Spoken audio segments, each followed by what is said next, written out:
And then let's see.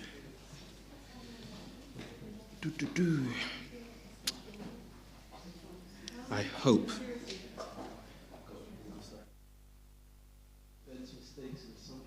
Perfect. Let me double check. Make sure. Oh, it's coming. Okay. Yeah. Oh. Okay. Does the clicker? Is it clicking? I'm not. Hold up. Huh? I just want to. Okay. Yeah. Huh? So, happy Sabbath, everyone. Can you hear me loud and clear? Yes, you can. So, if we can, let's kneel. We'll begin with a prayer.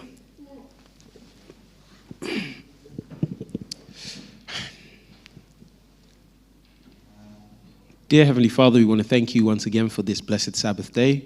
We want to pray, Lord. Thank you for all the knowledge you've given us and the wisdom, but please help us to defend the knowledge and wisdom you've given us such that our enemies can't gainsay the truth. So prepare us for this time and help us to make the right decisions to control our bodies and be perfectly healthy in mind, body, and spirit. In Jesus' name we pray. Amen. Okay, so today we're going to touch on plant defense, mistakes, and assumptions. Why is that? There's a changing trend, and the trend is as the world shifts and becomes more Christian, if you will, there's something Satan is doing in the background, and it has to do with the health message. So typically, for example, in America, Adventism is viewed with many different lights politically. Well, many different shades politically. And sometimes it seems that those who are more towards plant-based eating are viewed as more leftward, if you will. Now, I'm not here to do politics. I'm just trying to explain how people view it in the common world. Now, so what's happening is that in those who are more, let's say, right-leaning, a message Satan is brewing, and it's also kind of pervading the church a bit, is this idea of, plants aren't the best diet. Actually, meat is the best diet. So what is happening is that you've had this movement. I'm not sure if any of you heard of it. Have anybody heard of the carnivore diet? You heard of the carnivore diet? You heard of the carnivore diet? So there's this fad that, I'm going to call it a fad, that began in the 2010s, like I would say mid. It really kicked up towards like 2020, etc., and things like that.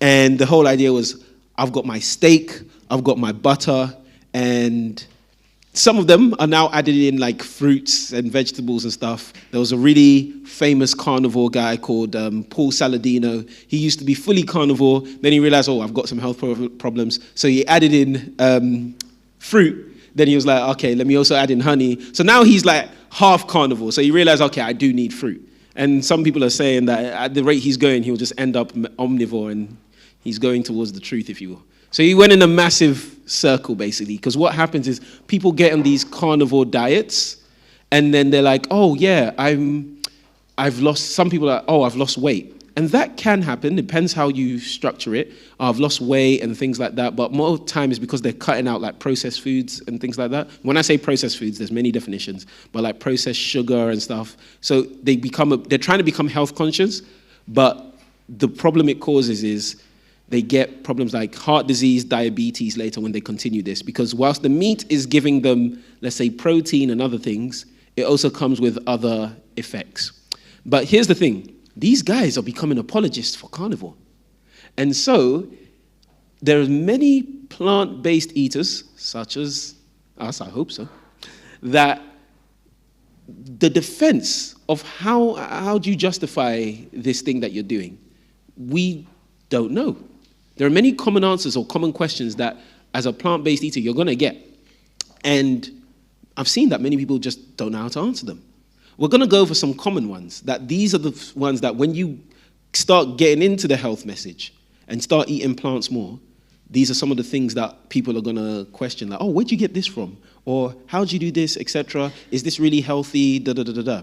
So I'm bringing this here because I want you to be warned of, it's not going to be just about, us and the Protestant churches. Satan's also trying to brew and bring this message of, oh, by the way, even fruits and grains and stuff is not actually as healthy as steak and butter and all of these things, right?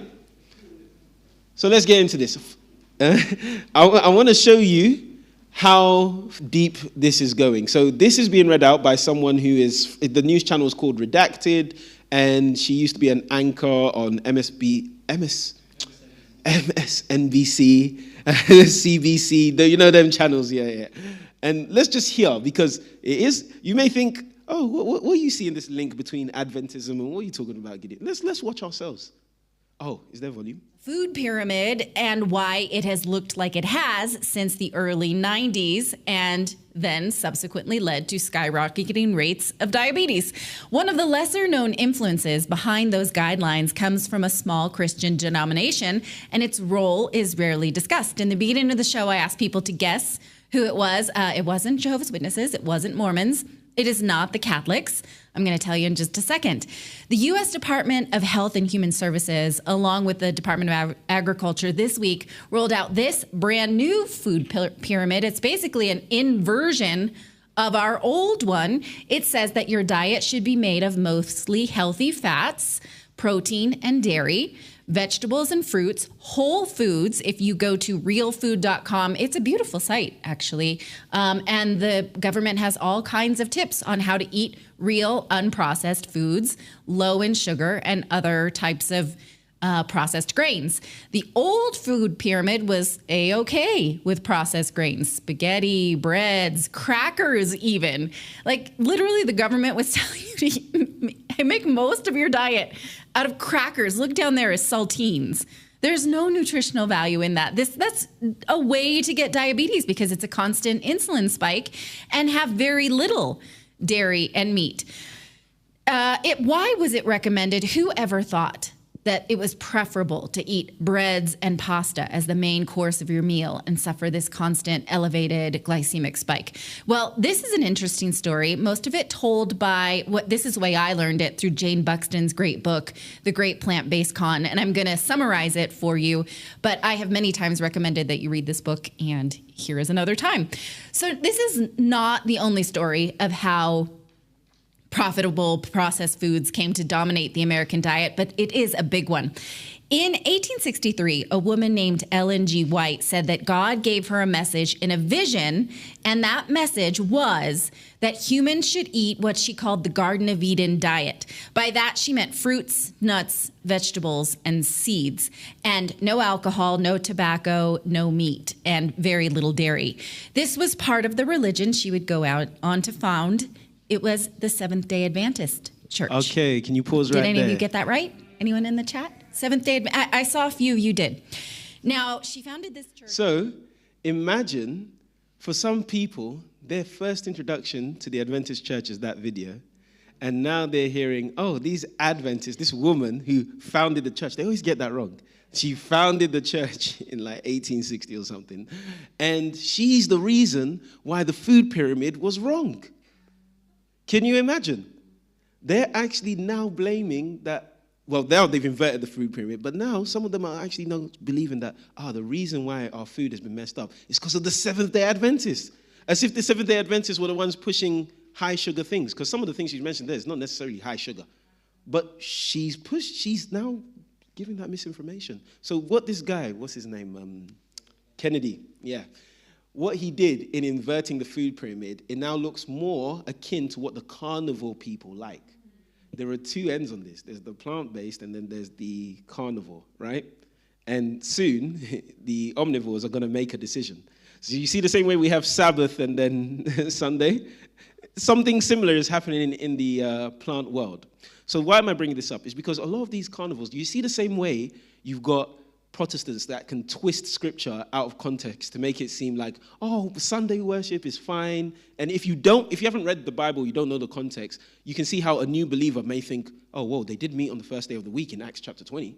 right? That might stumble them. But someone who's read is like, wait, no, that's not, they weren't keeping a Sabbath. That's not the Lord's day. You can dismantle that argument.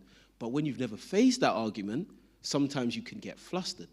So they're asking questions like this. So we're going to just go through some 14 questions. So this is the defense part. Remember, it's plant defense, mistakes, and assumptions. This is more looking historically at like, well, when we look at the biblical diet, who does it more correspond to today, right? Because if we just use Garden of Eden, obviously then by default she has to be right, because you can't say Genesis 1:29 is wrong or is unhealthy for a human, can you? So by default, anyone who recommends an Edenic diet is correct. Otherwise, you're saying what God was given as fuel for humans, God was wrong or God was misinformed. It doesn't make sense. So, where do you get your protein? Now I'm asking these questions to see if in the crowd you have any idea. So if someone comes to you and they say, where do you get your protein? What can you say, my brother in the back there? Where do you get your protein?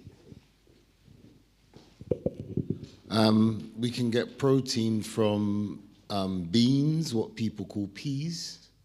Mm-hmm. But you can also get a lot of protein from avocado. A lot of people don't know that. There's protein in avocado. Okay. And there is, most certainly. Okay. Let me also hear over here. I'll come back to the avocado. What I've learned is that our bodies produce protein anyway. So for somebody to become protein deficient, they would actually have to be starved of all food. It's like, so long as you're eating something, you will never be protein deficient because your body produces it anyway. So you can actually eat a diet with no or very little like plant foods with protein and still have enough protein. So it depends on how you contextualize that, right? So if you eat, when you say little protein, it would still have to assume like some carb-heavy food, because a lot of carb foods do have protein, right? But not if you're eating just like kale or vegetables, right? There is an actual thing as a protein deficiency. Now, yes, I agree with you. It's hard to fall into the protein deficiency because most people's diets have some level of protein in there. Like most people are either eating maybe beans or rice, and if you have enough, all you need, we're skipping ahead here, but all you need is about 0.75 to 0.8 grams of protein per kilogram if you're just, let's say, trying to maintain your sedentary person. You're not trying to work out or bulk up or anything. That's all you roughly need. So to put that into perspective, if you're about 80 kilograms, right, then you're looking at anywhere from 45 to 60 grams of protein. But that's quite easy to get if you're eating about 2,000 calories, right? Your question? Well, no, I was going to respond. All plants have protein. It just depends on the level. Mm-hmm. If you want to have, higher levels of protein, then you would go for your legumes.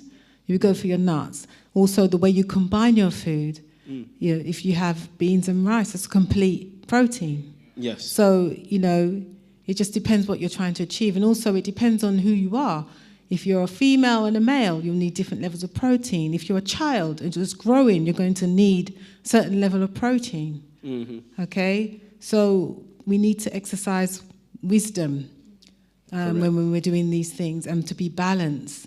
And I just wanted to make a point on what you showed earlier. Continue. And I saw it before and I was furious. Yeah. Because she says that the pyramid before was defective in that it promoted crackers, bread, high carbs. Then she juxtaposed that to Ellen White, who recommended the Edenic diet.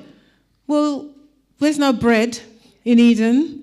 There's no crackers in Eden. So then why would you then say that she was the one that recommended this pyramid? It's false, completely false. Yeah, I mean, what she does later on as well is she connects. Now, this is a fair point, is that the Adventist sort of health institutions have influenced some health guidance, but it's actually been for the positive, for the better. So there was this guy who, in the 1800s, he was a professor at Cornell University, and he was amazed to discover, I think his name was Dr.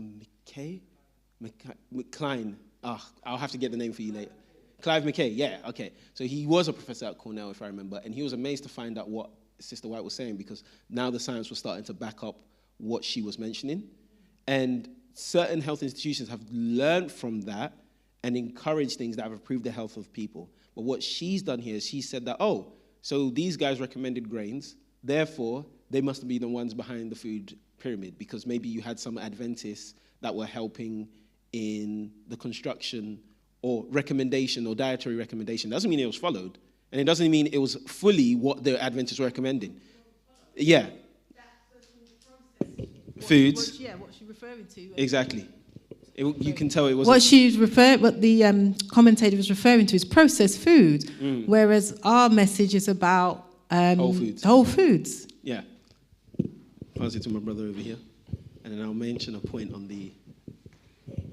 I think one of the things that we have to remember prior to, when we see the food pyramid, because I taught this in school to children as well, and they changed it to a plate when Obama was in, they went to servings and they made it into a plate.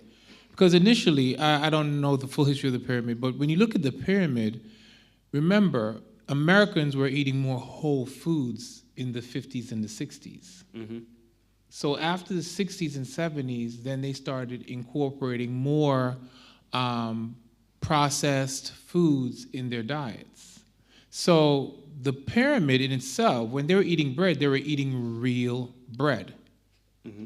Real whole grain bread, the first 5 ingredients you could tell. Mm-hmm. So the issue wasn't that the pyramid is wrong, is what we are now, what the marketing, the companies were producing were less, they were not very close to natural products they were using, and more synthetic and preservatives that were being used post the 70s. And even my wife always attested this, that the wheat that was being used, and even in stuff today, is a modified, hybridized wheat. America's food source in the 50s and 60s wasn't as hybridized as it is now. You know, all the pesticides and things that they used to grow, yeah, they had some things that were bad, but for the most part, everything was a little bit more natural then. Even if you look at the weight, the size of the average American in the 50s and 60s way slimmer. Were way slimmer. They did more walking. They just lived a different life. They did drink, but those things were not an issue. I should have added a picture of, not even just America, the West in general was, if you look at pictures of people back then, people were slimmer. Like, we are eating more calories today. But even when I say more calories, sometimes, because I think I added a video in there, it's because of certain foods, which is a mistake that some people are making. We'll get to that. And I wanted to touch on the avocado point real quick, because this is why I brought up this question. You are right in the first food you brought up. With avocado, it has protein, but it's only 2 grams per 100. So it means you'd have to eat much more to hit, like, you need 500 grams of avocado to hit 10 grams of protein. So that's why I'm even getting into this, because if you know the direct foods where it's like, someone comes to you, like, oh, how do you get your protein? And then you tell them, oh, lentils and stuff. They search that up. They're like, oh, yeah, no, that's got quite a bit, 100 grams or 100 grams uncooked, 26 per 100. They know that, okay, yeah, that makes sense. So if you're recommending them a high protein thing to eat and you recommend lentils, they know that, okay, yeah, there's more that they can rely on, right? Now, I want to get into this, the next question. Sorry, you can see how easy. I'm going to have to skip questions now. So what about B12? Don't you need supplements? Now, here's something that's a bit interesting, but let's see if somebody knows the answer to this. B12, you want to answer it? Go on, answer it. So, yeah, you can get your B12 from a supplement, but you can also get your B12 from other sources, such as fortified foods is one, which is an easy way to get them. There's also chlorella, there's also spirulina, and there's also things like Marmite has a little bit of B12 as well. So you can either take a supplement, which is nothing wrong with doing so, or you can get it from those other foods too. So if you note down even some of those things, spirulina, fortified foods. Now, what does he mean by fortified foods? Sometimes, you know, when you're buying, let's say, a plant milk, and it will have like maybe with B12, or it will be fortified with different B vitamins or calcium, etc. So that's them adding the minerals or vitamins into the drink. Pardon? Yes, go. Don't they get the B12 from animals though? The B12 in terms of fortified foods. B12 usually comes from the soil. So animals themselves, so some animals actually receive B12 injections, right? Not every source, there may be a source of B12 that comes from animals, but not every source of B12 strictly comes from animals. Does that make sense? So like B12, the way people got B12 in the past before is when you would grow the food on your land, right? B12 would be in the food because it would be like in the soil as well. But because we wash our food heavily, a lot of the B12 gets lost in like the supply chain. Do you see what I mean? So yes, it wouldn't surprise me that there is some B12 that can come from animals because animals themselves eat the plants, gain the B12. So if you like chopped off an animal, like some of that may be there if you will. Yeah, because I've seen somewhere that they take the B12 from the animal and they put it inside food. That's how they get 45 foods. I mean, I wouldn't be able to generalize that to every single food because obviously there's many different processes whereby you can get the same similar vitamin or mineral. But even yet still, it doesn't mean if you're getting just the B12, you're not getting the animal fat that is going to actually cause a heart disease. Do you see what I mean? Right, okay.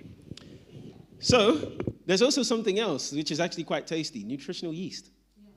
Like if you get nutritional yeast, especially there's a blue one, marigold with B12, you eat about, I think it's like 5 grams of that stuff. It's like a tablespoon. That's actually all your B12 needed for the day. Yeah. So there's a lot of ways. I would say fortified foods are a good, I'm using the word hack, but they're good. Maybe hack sounds too negative, but a good way, let me just say way, to get that extra vitamin. Yeah. Now, certain words, when we talk about food, we have to be mindful that we're programmed to think fortified is a negative thing. I'm not saying that you did. But do you realize when we do certain food combination, it fortifies? When you eat, for example, when you chew raw vegetables, it activates certain enzymes in your mouth that fortifies absorption. When you eat certain combination, it encourages absorption and it intensifies or maximizes the effect of the food. The only difference is when we do the synthetic fortification or the manufactured fortification for marketing purposes, that's what you have to be mindful of. The enemy always has a counterfeit, and his goal is for you to just not eat natural, eat less natural, because the more you eat less natural, the faster you will die. His goal is to kill us. So again, when you hear the terms, don't get put off by fortified, enriched. The soil is enriched. God enriched the soil with nutrients to feed us. So that's what I'm just saying. The enemy wants to use those terms for us to push back and defend and be fight. Scared. And, yeah, you don't have to fear the word fortified because sometimes you have something fortified with vitamin C, right? Like, you wouldn't be scared if it was a supplement, and it's like, we can do similar things for the food. Yeah. The key is to do your research again because what some manufacturers say they do and put in to their products is not the legitimate thing. Some companies are reputable and they do what they say they're doing. Others, they're not. They may put a small amount in and say, we've put in the B12. Same with supplements. It goes across the board with anything. You've got to check out really the ethos of the company. You've got to go really deep nowadays because there are many unscrupulous people who just want to make money and they'll say anything just to get people to buy their products. Yeah, now if you do encounter that, it is a crime, right? So there's a reason why companies are very careful to put as much of the ingredients on the back of the box, because obviously if you had like a peanut allergy and they slip nuts in there, that's a heavy lawsuit, right, that you're going to win. So by law, they have to put like every single ingredient. But like Tesco, and I used to work at Tesco, but there was a scandal years ago where the burger was horse meat. Now when that came out, It was in 2012, it was called the horse meat scandal. You remember it? Yeah.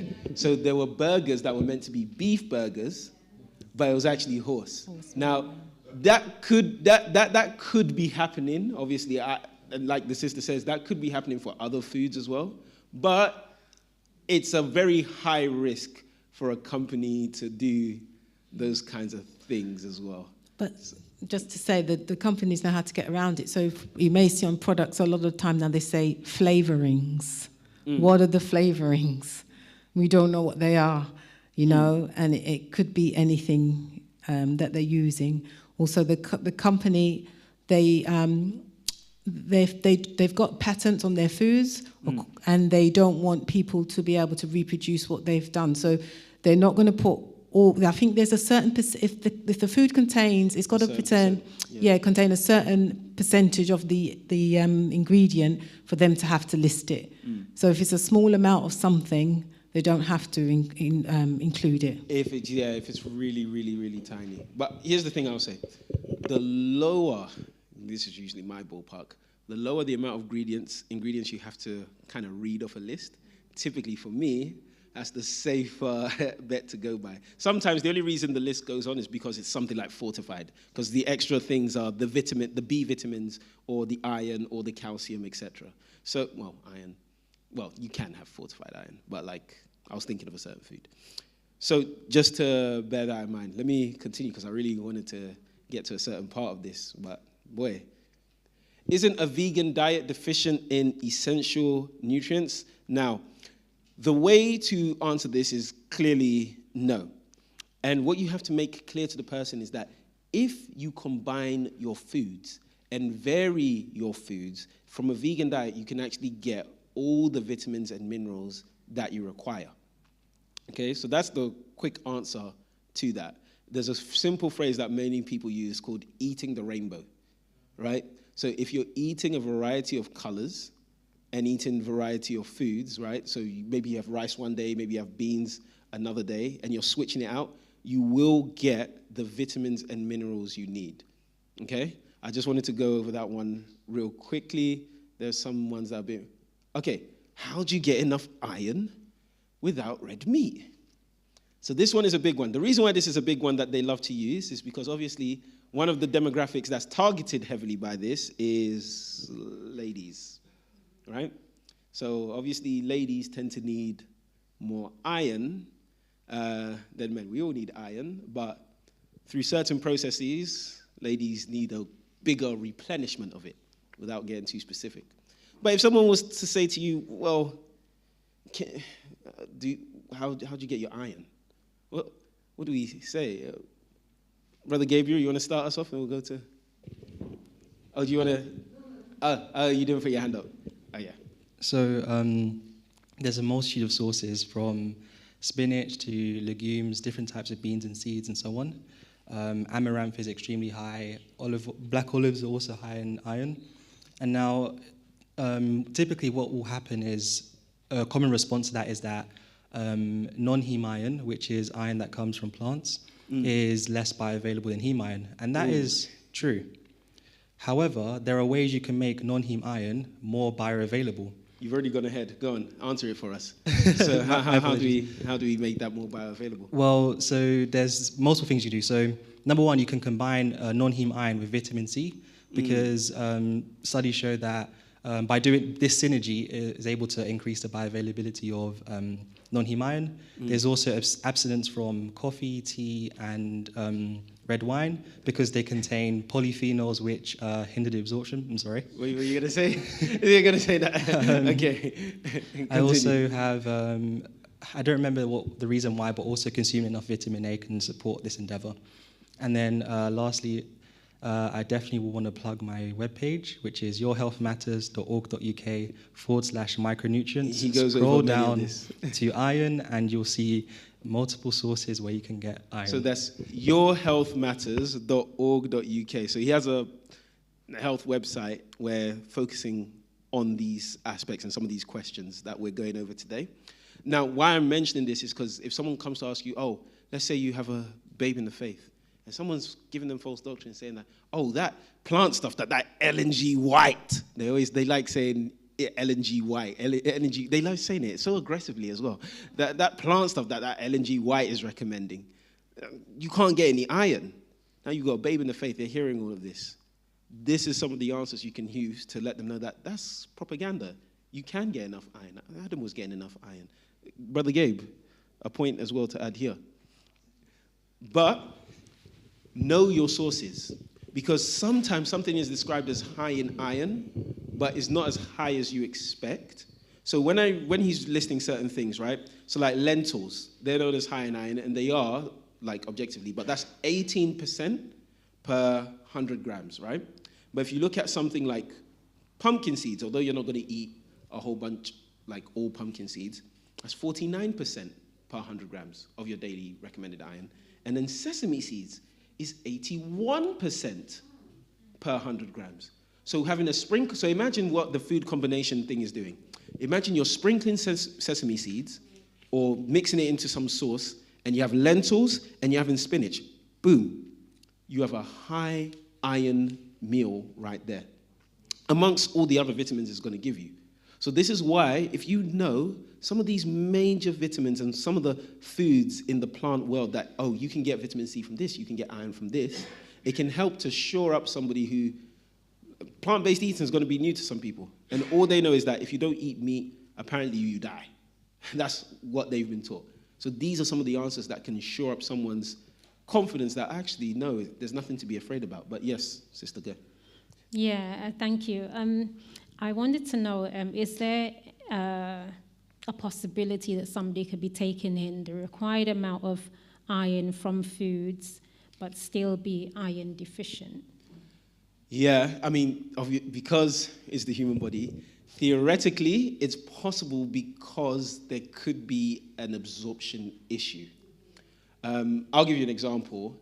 If you eat the right amount of calcium, but you're vitamin D deficient, your body still won't use that calcium because it can't absorb it, which is why we're bringing up the heavy thing on mixing the foods, because certain foods which have certain vitamins and minerals, make other foods easier, or certain other vitamins and minerals easier to absorb. Now, in this case, it would be, I guess, a bit more like rare. There's probably a deeper underlying condition going on, to which I don't think the problem is going to be on how much iron or your iron source per se, but I'd have to look deeper into it as well. That's fine. It is quite common, you know, this our body's ability to absorb iron. So sometimes it may not necessarily be a case of knowing the foods in terms of the iron, what foods to eat, where iron is in those foods. Sometimes it's a case of looking at how well our body could absorb that iron once it's actually in the body. So there's a sustainability of iron, and this mainly is probably more to do with women than men. You know, because there's certain factors that affect us at different times of the month, and obviously pregnancy, different things like that. That's why a pregnant woman, that's why they monitor their iron levels, because they look at absorption. And if they're below a certain amount in terms of them not being able to absorb, or it's low, then that indicates that they need. So I wouldn't. You posed the question earlier on about supplements. This is where sometimes some people get supplements from iron. Yeah. And that's fine. So when you find that to be the case, like for example, I know that when I've mentioned this probably before, I had a vitamin D problem. Didn't even realize it, and then I had to get that supplemented. But when I was back to normal levels, for me it was just not staying on top of it. But for some people, you could have a deficiency or lack of absorption, which is like, it's deeper than you not watching your diet per se. But I would also say this on the iron side, right? Because they use this argument to be like heme iron versus non-heme iron. But here's what is not told from like the carnivore side, is that there is a link between the heme iron and things like cancer, right? So I'll read from this study. It mentions red meat and processed meat intake is associated with a risk of colorectal cancer. There's a lot more people getting bowel cancer these days.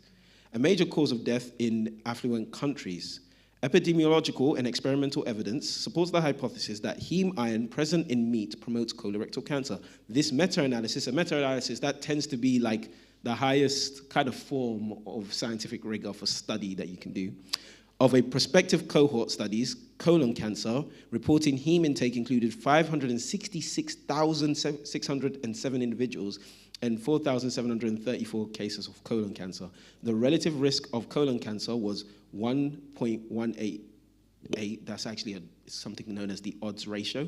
So the 0.18 means an 18% higher risk for subjects in the highest category of heme iron intake compared with those in the lowest category. So in other words, those in the highest category of heme iron intake had an 18% increased risk of colorectal cancer. So the problem is with the blood, with the iron that comes from animals directly from those sources, yes, it's easier to absorb, but you're not just getting good, you're also getting the bad. Our biggest argument against why people should be eating the flesh sources and stuff is not just because plants good, because there is some good in meats, but the problem is it's also there's a bad component that can happen that you would not get in the plant. So like if you eat the apple, right, or if you eat the orange and you get vitamin C, you don't have a risk of getting cholesterol. But if you eat the egg, which has the protein and has a bunch of B vitamins, you still can get the heart disease. Do you see the problem? So the main thing is not so much focusing on, oh, well, plants has this, therefore it's better, right? The main thing is remembering that, okay, with the flesh, it's not just you get the good, but you can get the bad. Otherwise, you could argue pork, for example, is high in protein or is high in, I think, vitamin A, right? But the main thing is that, well, pork causes cancer. We also have biblical injunctions against it, but this is the sort of thinking that if you're speaking to these people that, you know, they're trying to say that, oh, this church gave us a terrible way of eating, you can remember some of these points to at least defend this truth, if you will. I want to get to the section on mistakes, if you will. Do you have to come? I'll have to skip that for now. What about vitamin D? So you can get vitamin D in plants, but it is very limited, very, very limited. So, for example, mushrooms that have been exposed to UV light, you can get, it's not very high. I don't think it even touches 20%. But your biggest ability to get vitamin D is actually going to be in, does anyone know? Where is it? In the sunlight. Now, here's the thing. For those of you of a darker complexion, me, we need to be in the sun a bit longer than if someone's of a lighter complexion. If I remember, it's something like to get the same amount of vitamin D for someone of a much lighter race, if you're more darker skinned, you need maybe like an hour or so to get the same amount they get in about 15 to 30 minutes, somewhere in that ballpark. I could have those numbers slightly wrong, but I'll bring it to him after. But the reason why it's so crucial is if you don't get enough vitamin D, your body doesn't absorb calcium. And what that does, your body starts to pull calcium from your bones. Okay? So the first symptom you get is like a lower back pain. And you can also get depressed. Now, I want to add this point quickly before I let my brother talk. Funny enough, because I went through this, right? Oh boy. When I went through this problem, my brother was curious, like, oh, maybe I should check my vitamin D. Now, bear in mind, he's always outdoors. He's playing football, whatever. But he's not vegan or what have you, right? And he found out, oh, he's also deficient, which surprised him. Because there's another factor to this. We're in the UK. And what people don't realize is actually there's a period in time, even though the sun is there and there could be light, because of the angle, it's hard to explain, but because of the angle of like our planet to the sun, Even though there's sun there, in the winter months, you still don't get the vitamin D. So in other words, there's sun, it's winter, you're outside, and maybe you're feeling some of that sun on your skin, but it's not actually producing vitamin, and it's mainly D3. So it's not actually producing vitamin D, because actually it's in the summer or spring to summer months that you're going to get that production of vitamin D3. So actually, not just for vegans, but even for meat eaters, it is recommended in the UK that in the winter you supplement with vitamin D. All right?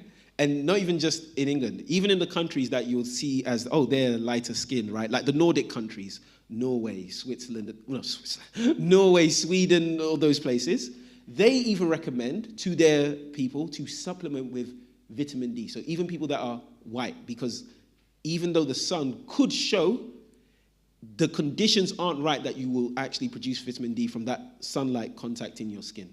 I have to reread what those conditions were again, but right. And so you're nerding me out. So you just said it, and that's the key.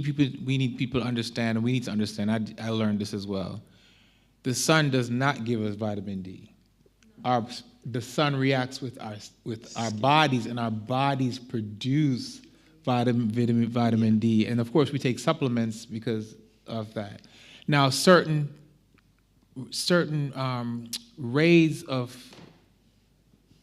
the sunlight and time of day are more efficient for your body, or when your body's efficiently producing vitamin D. So what happens is during the summer months, I have to close my eyes to think about what I'm saying.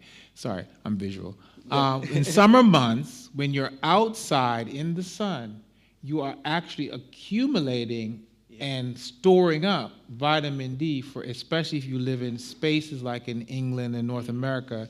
If you live closer to the equator, you have a better chance of retaining vitamin D year-round or getting better exposure to vitamin D. But as you're further away from the equator, in the winter months, from October to February maybe, or March, whatever you stored up from the summer months helps you throughout the winter months. So that's good to know. And again, being darker skinned, it takes a longer time to absorb. And if you're wearing a lot of clothing, your face is not enough to absorb. So you have to have your legs and your arms exposed to pick up that vitamin D. And here's a point as well, right? When it comes to that, because it's very important for us of a darker shade, right? It's important for everyone, but you have to really stay on top of it. That point he mentioned, that it's like you build up a store, that it helps you throughout the winter. That's a reason why it could be years that you're doing this and you don't really feel anything. So for me, I realized that, I was probably losing this over years, and now I'm at the age where it's like, no, you got to make sure you get way more next time, right? And then you start to feel the effects then, and it messes with your endocrine system, so your hormonal system. It messes with that, basically. So that's why it's so key. I've become a vitamin D apologist, if you will. So I would say stay on top of that one. Yeah. Yeah, no, I was just going to quickly say, just on the point that you're making about hormones and so on.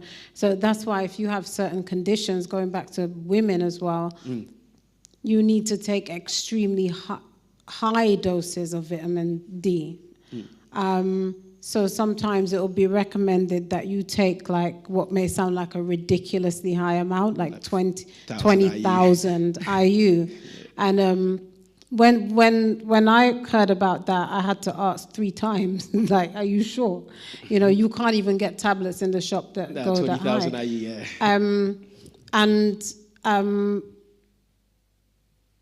You know, if you go to a medical professional, they might say, oh, you're probably like got vitamin D toxicity, you know, because of the high amount that you're taking. But that's not necessarily the case. It just depends on what your body needs and what condition you have. You may have to take extremely high dosages. Exactly. Let me also bring up this point I was on the question of what about pregnant women? So I'm reading this from the Academy of Nutrition and Diet. The word has escaped me. that appropriately planned vegetarian, including vegan diets, are healthful and nutritionally adequate. Now, this is key. Appropriately planned. Because one of the mistakes that many people make, I'm going to get to mistakes soon, when they turn plant-based, is that they don't have a well-planned diet. So you actually do need to be conscious of the foods that I'm eating. Is it giving me the range of the vitamins and minerals that I require? This is one mistake I've seen many people fall into, and they'll be like, oh, I'm feeling groggy, I'm feeling this, and it's because the way they've done their vegan diet is like they followed kind of like a fad version, right? Something that was trendy, it seemed cool. Juicing or something. Now, juicing is good, but juicing is not all. It's not it. And we're going to get into some of those things, but this study was basically saying that these diets are appropriate for all stages of life, including pregnancy, lactation, infancy, childhood, adolescence, older adulthood, and for athletes. There are athletes absolutely powering on plant-based diets. Plant-based diets are more this is the environmental stuff. Environmentally sustainable than diets rich in animal products because they use fewer natural resources and are associated with much less. Now, that's their environmental.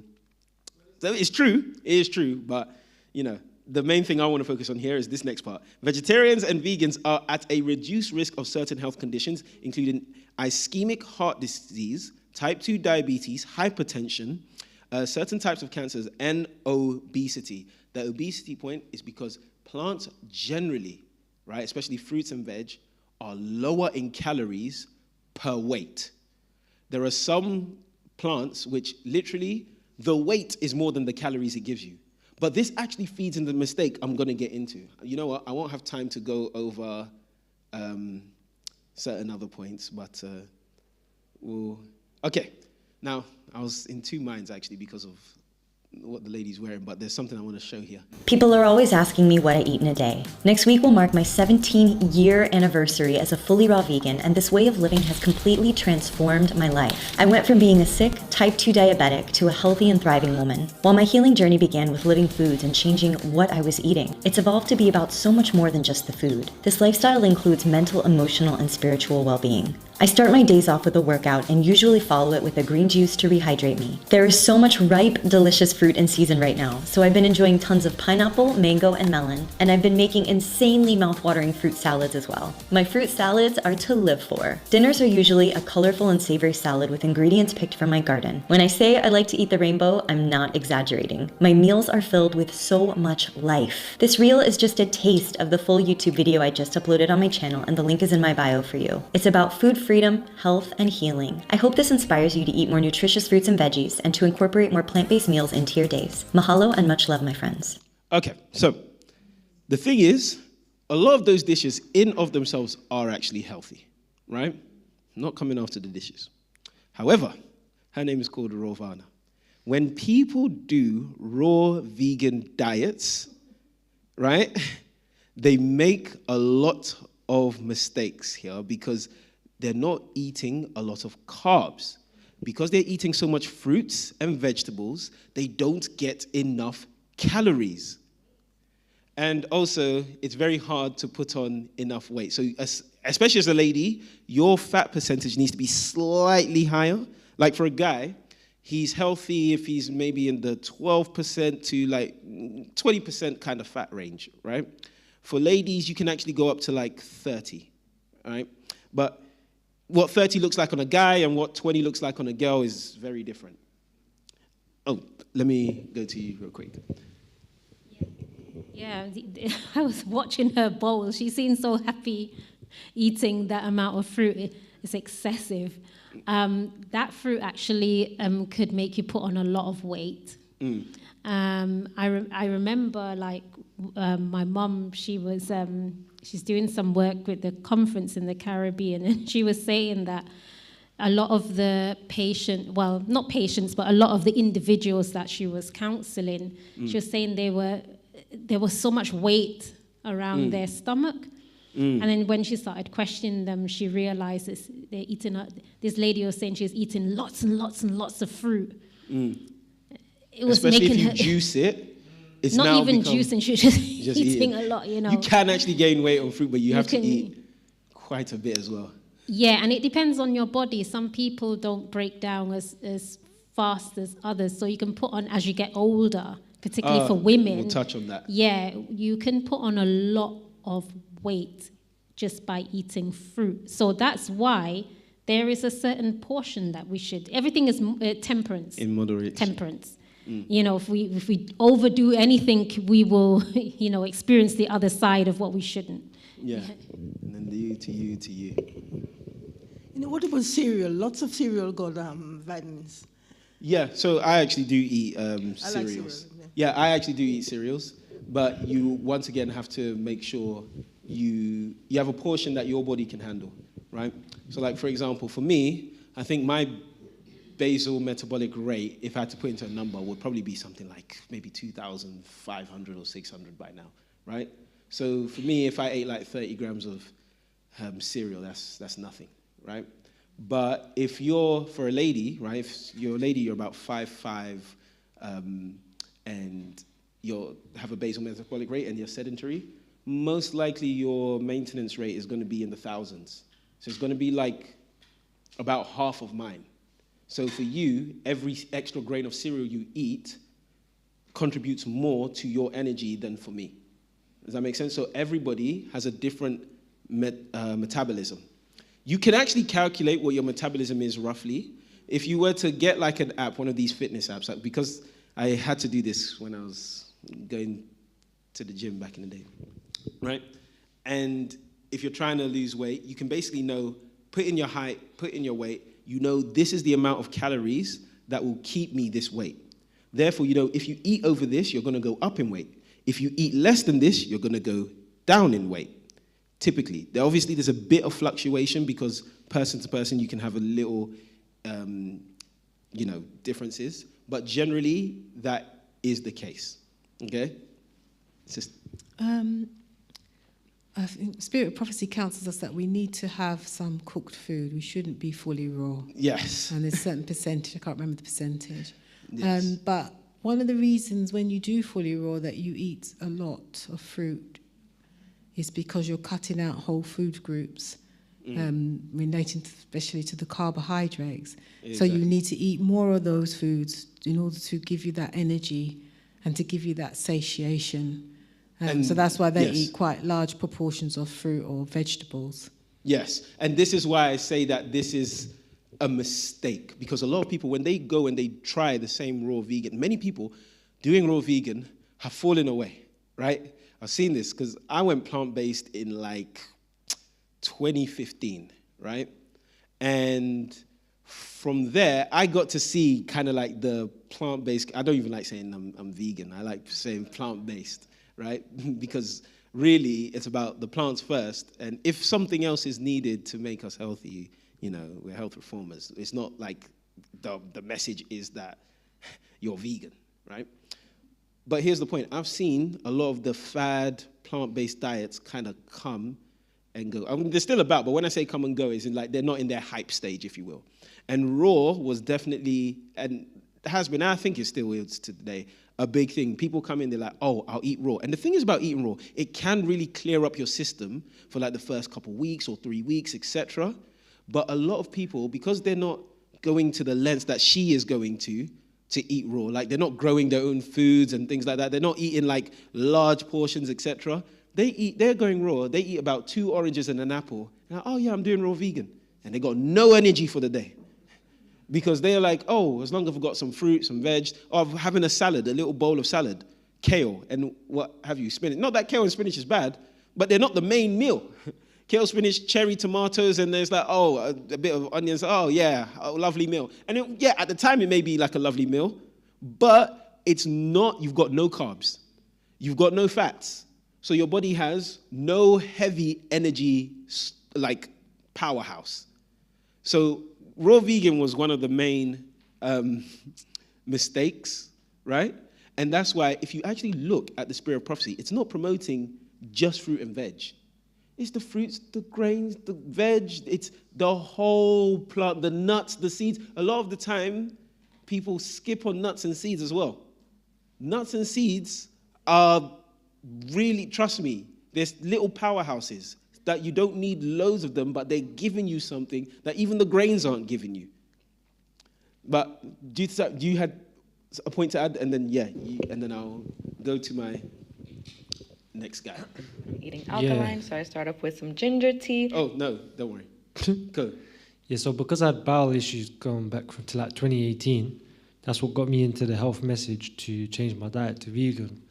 But, so like my bowels were like, for those that don't know what bowel disease is, like your bowels ulcerate and then they bleed. It's just like internal bleeding. So what I came across back in 2020 of how to heal was through this group called High Carb Health. And I did it and I got better, but then it came back again in like 2024. So I had to go back on this diet last year. But like basically what I've been eating for breakfast for like the past 5 months, even this morning, it's like 5 bananas and 20 to 30 dates. Is that too much? But the thing is like eating that, you think it's too much? But the thing is like, point. You've had blood tests, right? Yeah. And in none of those blood tests, had no diabetic markers come up, right? No. Exactly. So this is something as well to remember, right? He's a male, right, with a specific condition. He does have a slightly different body. So for him, 20 to 30 dates is not going to be the same as, let's say, a lady who's 5'2", 20 to 30 dates, right? I just wanted to make that clear because, for example, when you look at, say, athletes, and an athlete, I actually have a quote later that will kind of speak to this. And an athlete, let's say the athlete's like 7 foot.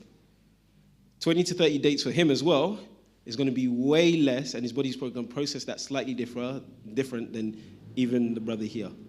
So unless, and this is why it's good to check your blood every now and then, if you were to see your markers, let's say for, there's something what's it called?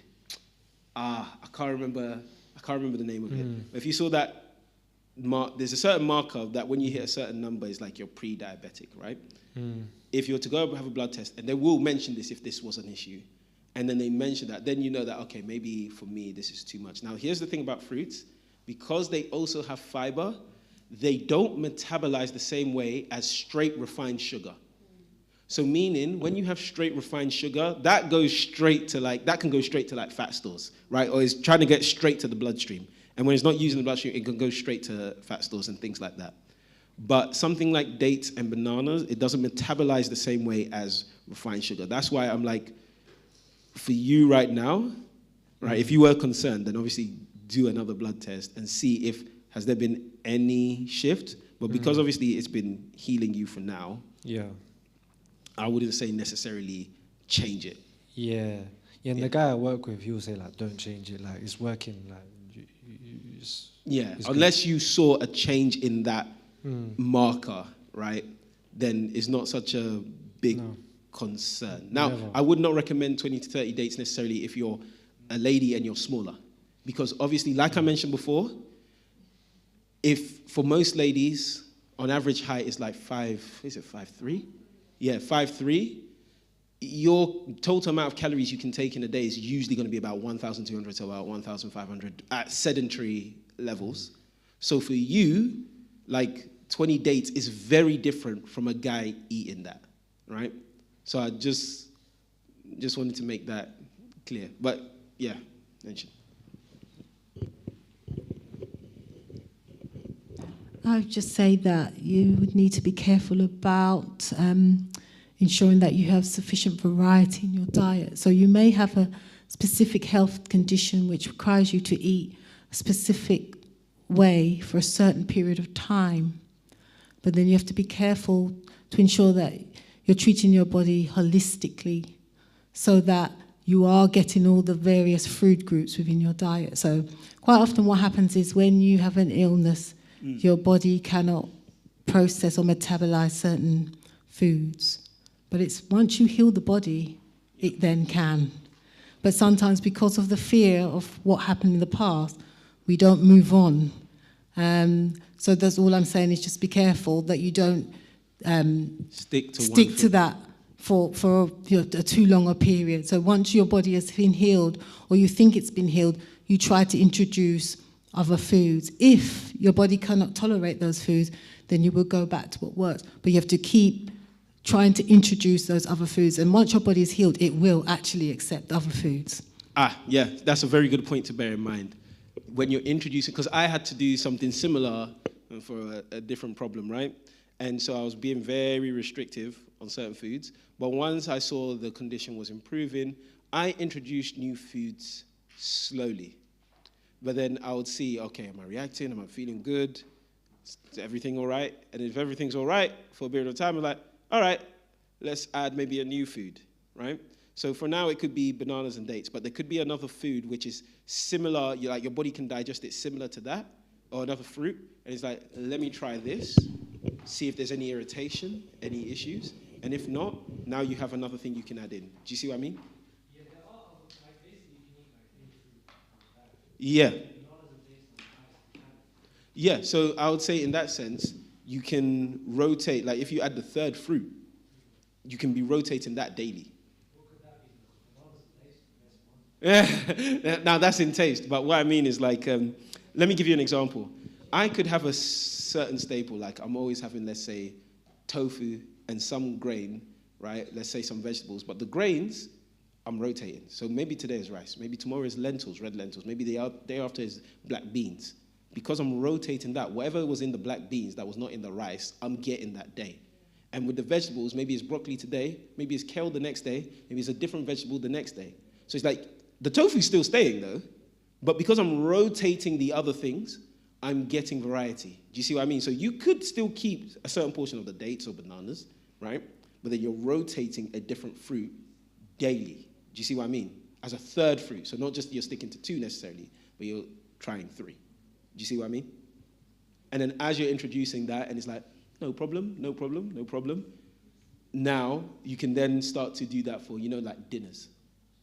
And then see, okay, is my body handling this? Because I've had to do something similar myself. Mm-hmm. And then thank you. I think that you've come to a point where something that I was thinking about earlier on, should this gradual approach... The what?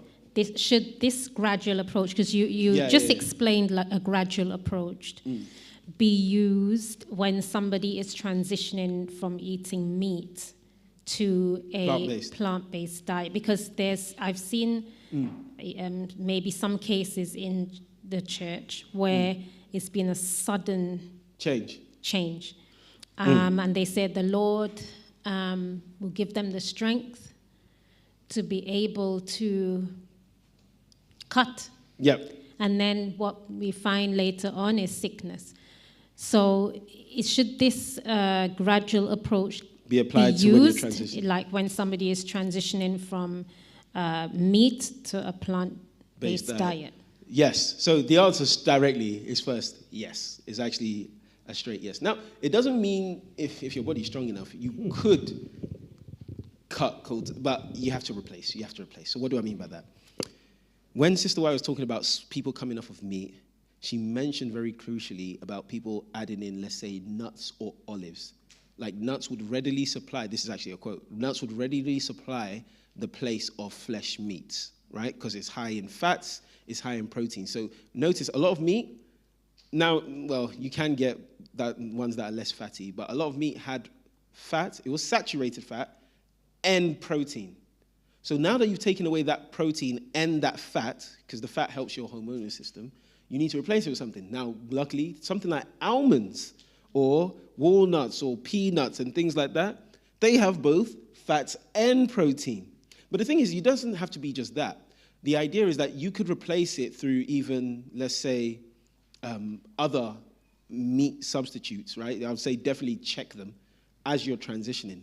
So 100%, whenever someone is making the transition, the best thing you can do to help them on that transition is that, okay, if you're not going to have a chicken leg, what can you have with that rice and stew that would have given you the same nutrients as that chicken leg or similar, right? Or what can I give you that will give you the same nutrients of that steak or similar? And this is why I believe people like Elder Sean are heavily needed. Because you're a chef. So this is where, if the church has these alternative recipes that you don't need all of this, and then you can have let's say, a simple version which has the vitamins and the minerals you need, that is what's going to help a lot of people to transition. Because for me, I know for me personally, I used to eat loads of meat, right? I mean, I came from a Ghanaian background. We eat loads of meat. So, like, fully, right? Even, like, goat meat back in Ghana, right? So, yeah, it's just meat. Like, the plate wasn't completed unless you have meat. That was how, when I was even switching, I'll never forget, when I went to my cousin's wedding, and then my grandma found out I was plant-based. Like, hey! Kofi! She was confused. She was like, what's this? Because she was wondering, what, you're not going to eat what we've got here? What's going on? She's not heard of this. What's this plant-based thing? Like, I was feeding you goat meat and chickens I caught with my hand in Ghana. You're talking about you're going plant-based, right? So there's a big cultural difference there. And I remember when I was switching, now I did something gradual where on the weekdays, I would say, okay, no meat, but when I come home, I'd have meat. And then I switched the weekends and then got rid of the meat at the weekends. But what I did, so I didn't let it drift, is I had a set date in mind that by this date, that's when I want my full switch to be done.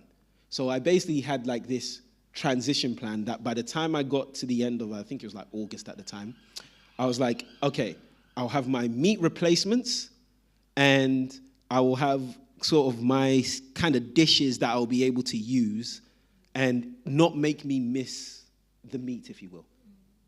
The sister over there.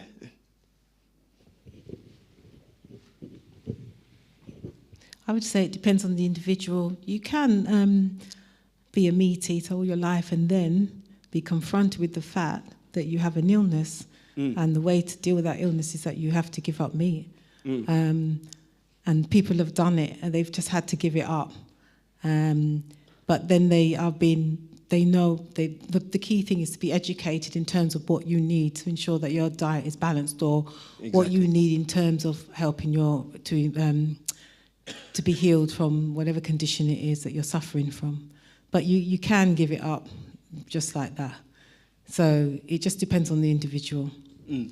I would say for all of us that we're helping someone to, let's say, make that transition, very heavily help them with their substitutes as well, right? Like, really recommend some substitutes, which is why I say people like Elder Sean, we got to stay on the ball here. Maybe we need an ingredient book. Maybe we need a whole book of...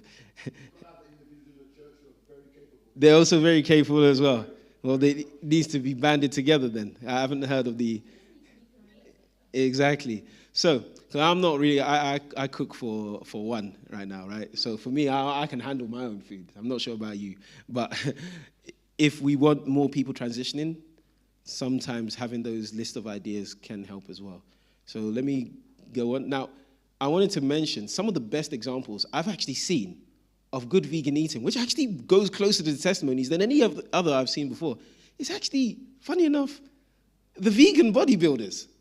And I'm not going to lie to you. Why? When you look at what not a day goes by without someone asking me or messaging me, what do I eat as a vegan?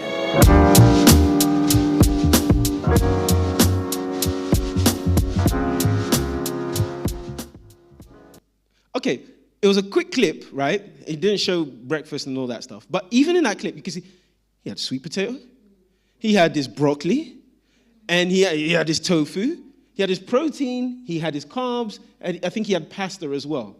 Now, here's the thing. This is actually quite common. Even of the girl vegan bodybuilders, they follow this kind of plan which seems similar to testimonies, where you've got your grain, you've got either your nut or the protein substitute, and then you've got your fruit. Usually they put the fruit in the morning and then the veg with the dinner. And I've noticed that a lot of them actually follow the plan that Adventists, we should be following. And I've noticed, because a lot of girls that go vegan, the reason they fall off is because they never create the diet that's basically a balanced plant-based diet, right? And some of the complaints you typically always hear is like, I had no energy. Because a lot of ladies, when they go into the plant-based eating, a lot of them are attracted to raw vegan eating for some reason, right? For some reason, I don't know what it was. I remember like years ago always wondering, oh yeah, like the ladies really love like the raw vegan type of thing, like the shakes and then the green shakes and stuff like that. It's like, okay. But to me, it didn't make sense because when I was trying to track my calories, right, because I'm trying to go to the gym and stuff, I could see, that's where I learned that when I eat kale, you don't get that much energy from it. So how are these people surviving on kale? And I realized they weren't surviving. Because when the years go by, then they release a video, why I'm no longer vegan, right? And it's like, yeah, because you were eating.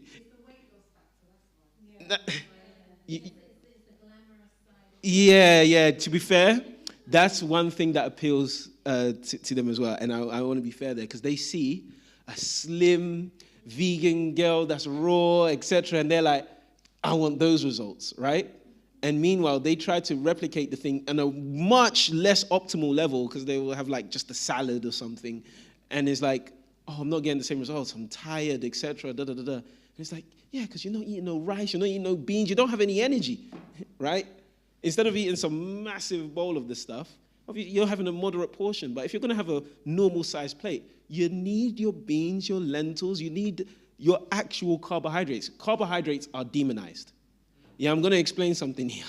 They're demonized. It puzzles me why carbohydrates get demonized. It's a plant-based eater. Remember, 1 gram of fat is 9 calories. That means if you have oil, about that much oil, right? If you have about that much oil, and it's about that big, roughly something like that, right? That's like 900 calories. That much oil. It's like 900 milliliters of oil is 900 calories.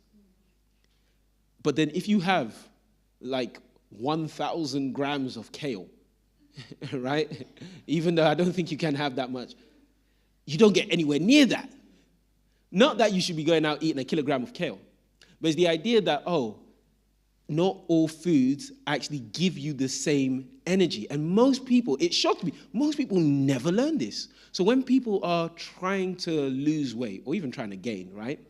Because they don't understand this fact, they think it's a bit mystical how they maybe lose or gain or have energy or don't have energy, but really it's all there in the numbers. And you'd be surprised. That's why I say the vegan bodybuilders do so well, because the ones that are focused on the cut, they need to focus on losing weight. So they have to have the numbers in, right? So they always are seeing the numbers. They know what 100 grams of sweet potato in calories is. But all the guys that they want to bulk up, they know what. Yeah. Oh, speak through the mic. Oh, my bad. Okay. So for you watching online, apologies. Should have been more circumspect with that. So, but this is the point. Because the vegan bodybuilders want to build up, you'll notice one thing they always love doing: oatmeal with some peanut butter. Why? Because you have a tablespoon or 2 tablespoons of peanut butter. Do you know how much calories that is? That can be about 40 to 50 grams worth of peanut butter, 2 tablespoons. That's about 380-something calories. 2 tablespoons of peanut butter. So that's a lot. So if you're having like 4 tablespoons of peanut butter and you're having a lot, you can easily hit like 500, 600 calories. Now the bodybuilders, they know this. So for them, they can handle this because they're looking to get calories. You know, the guys want to be as big as possible, right? But sometimes the ladies make this mistake where, let me also add 2 tablespoons of peanut butter. And it's like you've taken 300, 400 calories of your budget. Meanwhile, your body needs 1,500 or 1,300 to maintain. Go to my brother there at the back. Yeah, I think what we're hearing, okay, if we listen keenly, okay, there's a difference in the people who are bodybuilding, right? Yeah. And I'll say this from a simple perspective. When I used to go to the gym, I refused to drink those protein shakes that they sell in the shop. So I used to combine walnuts, peanuts, cashews, and almonds, and I used to blend that with banana, and then I used to draw oats, and then I used to add hemp protein. Right? So I used to buy all of that from Holland and Barrett and just make my own gym shake. So when I used to go gym and drink that, I know that I've got energy to burn, if that makes sense. 100%. Right, and so what the difference is clearly between someone who's going to gym, and I wasn't like a bodybuilder. I just used to go gym because you're on the road, you want to look tick, you want to be strong and stuff, right? So I just used to go gym, right, every morning. Yeah. So what I'm saying is that someone who's trying to build muscle understands they need the protein to build the muscle. Exactly. Yeah. People who are just going plant-based or just saying, I'm eating this because I want to be vegan, if you want to look at it like that. They just want to cut out the meat. Exactly. They're not thinking about where they get energy from. Exactly. Someone who goes to the gym, if you don't get that, you're going to feel it. When you're trying to bench press 50, you're going to be like... You need that power to be able to bring that down and vroom, bring it down again and vroom. You need that power, if that makes sense. Exactly. And I believe that's the difference in what we're hearing here. Exactly. So there's a point he mentioned. When he mentioned he's putting in the hemp seed, the pumpkin seed, he's putting in the oats, and he's putting... If you break that down into his vitamins and minerals, you're probably covering nearly the whole spectrum of B vitamins, probably vitamin K, you're probably covering vitamin E, you're covering a lot there. Your iron as well, because oats have a high in iron. I think they're like over 30% per 100 grams. So when you put all of that together, you realize that, yeah, I need the energy. And seeds are high in fats as well, which also give you energy. But because a lot of us is like, oh, I'm just focused on, let's say, cutting up the meat, we don't look deeper to realizing that there could be more I could be getting from different plants that I'm not adding because my main focus was just cut out the flesh, which, okay, that's one good part, but also study what other sources give you certain things that maybe the food you like right now don't give you, right? You have to know that. And I say knowing that is good because if you have a certain issue, right, then you're going to know that, oh, if I'm low in calcium, I know where I can get that from. If I'm low in this vitamin, I know where. If I'm low in this B vitamin, I know. If I'm low in magnesium, I know where I can get that from. For example, grains tend to be the ones high in magnesium. You also notice this. There's like a family of vitamins as well. So like even if you look at lentils and then you compare it to other lentils, you notice that the profile of vitamins and minerals are actually quite similar from group to group. Do you see what I mean? So, let me go back to my brother there. Yeah, I think what would be more sensible of us would be when we're incorporating, you know, the health message is a broad spectrum. It's not just about what you eat. Obviously, you look at New Start, nutrition, exercise, water, sunshine, temperance, air, rest, and trust in the Most High. But with the nutrition portion of it, it would be good, you know, to incorporate like what Brother Gabriel does in teaching about the micronutrients, what we gain from it, and how much energy we need, you know, just to carry out your normal day-to-day duties. Because there will be many times you might eat, all right, you're saying what I've had is vegan, but you've eaten nothing that's going to give you energy, nothing that's going to give you strength.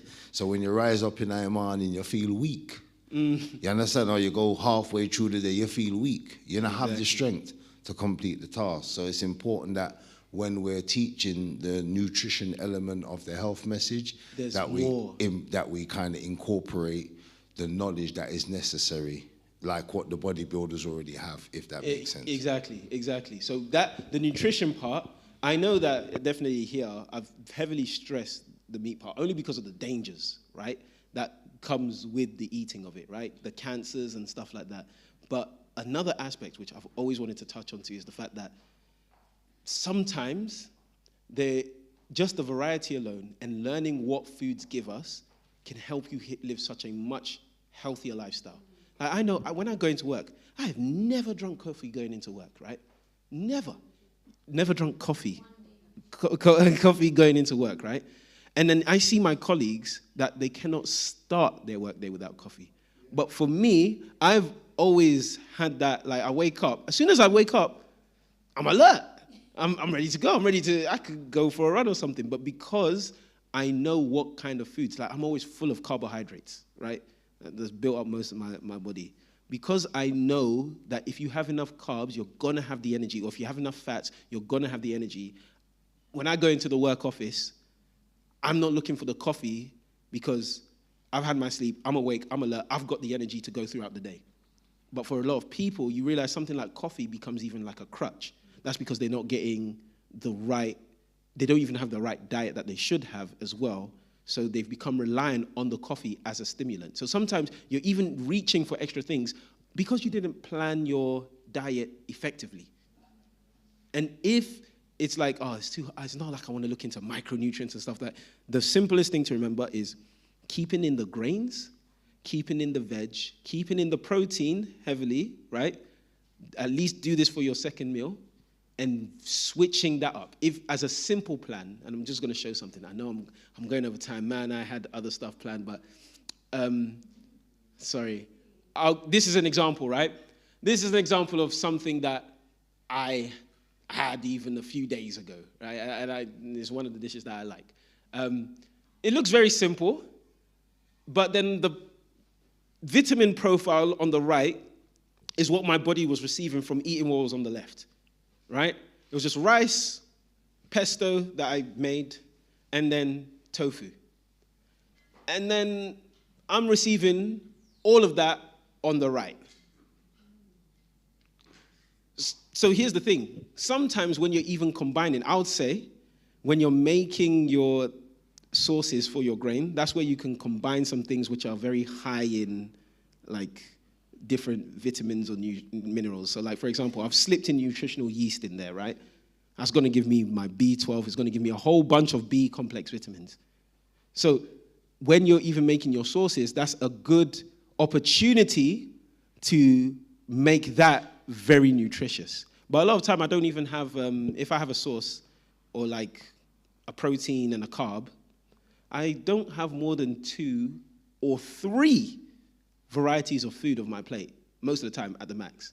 When I say 2, because the sauce will have something in it, like it will probably have vegetables in it to make the sauce, right? And a lot, and blend it in and to make the sauce. So all the nutrition that should have come from vegetables is in the sauce, and it's going on either the rice, the lentils, or what have you. And I always have my protein, which is going to be tofu or some safe mock meat, if you will, if I'm stretched for time. Continue. Oh, yeah, I've just had a thought here. It just popped in my mind. This thing about the spices that you don't eat according to the council. I need to be educated on that, please. Okay, do you know what's interesting that you asked that? I have that at the bottom of my presentation. Yeah, I was actually wondering if I should put that in there. But now that you've mentioned this, let me do this. Okay, so this is a quick counsel. I'm going to have to speed if I want to get there, right? Yeah, I'm going to have to speed a bit, guys. Sorry. So this was the counsel where Sister White encourages, if you're sedentary, as in your week looks like this: Monday, Tuesday, Wednesday, the same, Thursday, the same, Friday, the same, and you're barely exercising, the Spirit of Prophecy heavily counsels when you're eating maybe 2 or 3 kinds of foods, right? Because you're taking quite a lot into your stomach. But if you're a person that you're in active labor, that's when you can probably have more in the variety, because it's going to make it easier for you to digest. If you're heavily exercising, your metabolism is going to be, your digestion is going to be working. So if you're eating 4 different kinds of foods, your stomach is going to really work to churn that out. But if you're someone that you're just sedentary, it would be easier on your gut if you eat maybe 2 or 3 kinds of food, right? I have to speed through. Please permit me to go forward to now, I want to touch on the biblical diet, right? When you analyze the biblical diet, yes, they did have meat, okay? But it's rarer than you think. If you analyze the biblical diet, it would look more closer to about an Adventist diet in 1870, like maybe what something Sister White was eating, than our diets today. I'm going to touch on the spice point from a different angle today, more so the reality of how it was used in the Bible. So when you look at Ezekiel 4:9, everyone knows this as this is where you get Ezekiel bread, isn't it? This is Ezekiel bread, and people, it's famous, isn't it? I didn't realize how famous this was. I was like, people are really gassed over Ezekiel bread. So it says, take thou also unto thee wheat and barley and beans and lentils and millet and fitches, and put them in one vessel, and make thee bread thereof, according to the number of the days that thou shalt lie upon thy side. 390 days thou shalt eat thereof. So do you notice what he's getting here? He's getting a mix of the grains to produce one bread. The beans, the lentils, the barley, the millet, the fitches. That's why I'm very against the raw. That I'm looking in the Bible. I'm seeing these guys are eating barley, lentils, and then someone's coming along and saying, yeah, let's have, kale salad. That's our main lunch. I'm not against kale, trust me. I actually like kale, but I'm just saying that can't be your main power food on your plate. It's a side thing, okay? So when you're looking at the prophets and you look at some of the dishes that they're having, when Daniel's like, give us pulse to eat and water to drink. Pulse is typically the vegetables. I think even when you look at the Hebrew, it's even like the seed. Some of them is like the seed version, right, when it translates. So it's going to actually be higher in calories as well than just even regular, because people take that as just vegetables. It's not just vegetables. It's a bit more than that, it seems. But you can see that pulse and water. Now, many of us are familiar with that. Let me get onto this. Now, they're coming out of Egypt, but notice what they're saying. We remember what? The fish, the cucumbers, the melon, the leeks, the onion, the garlic. They did have a mixture. Now, why fish? Why are they able to mention fish here? Because remember, a lot of Egypt relied on the Nile. So because it was easier to get fish, that's why they could have it a bit more frequently. But if we're actually looking at most of biblical history, I'm going to now break down for you the economy. Okay, this is food that's coming to David when, I've forgotten the place.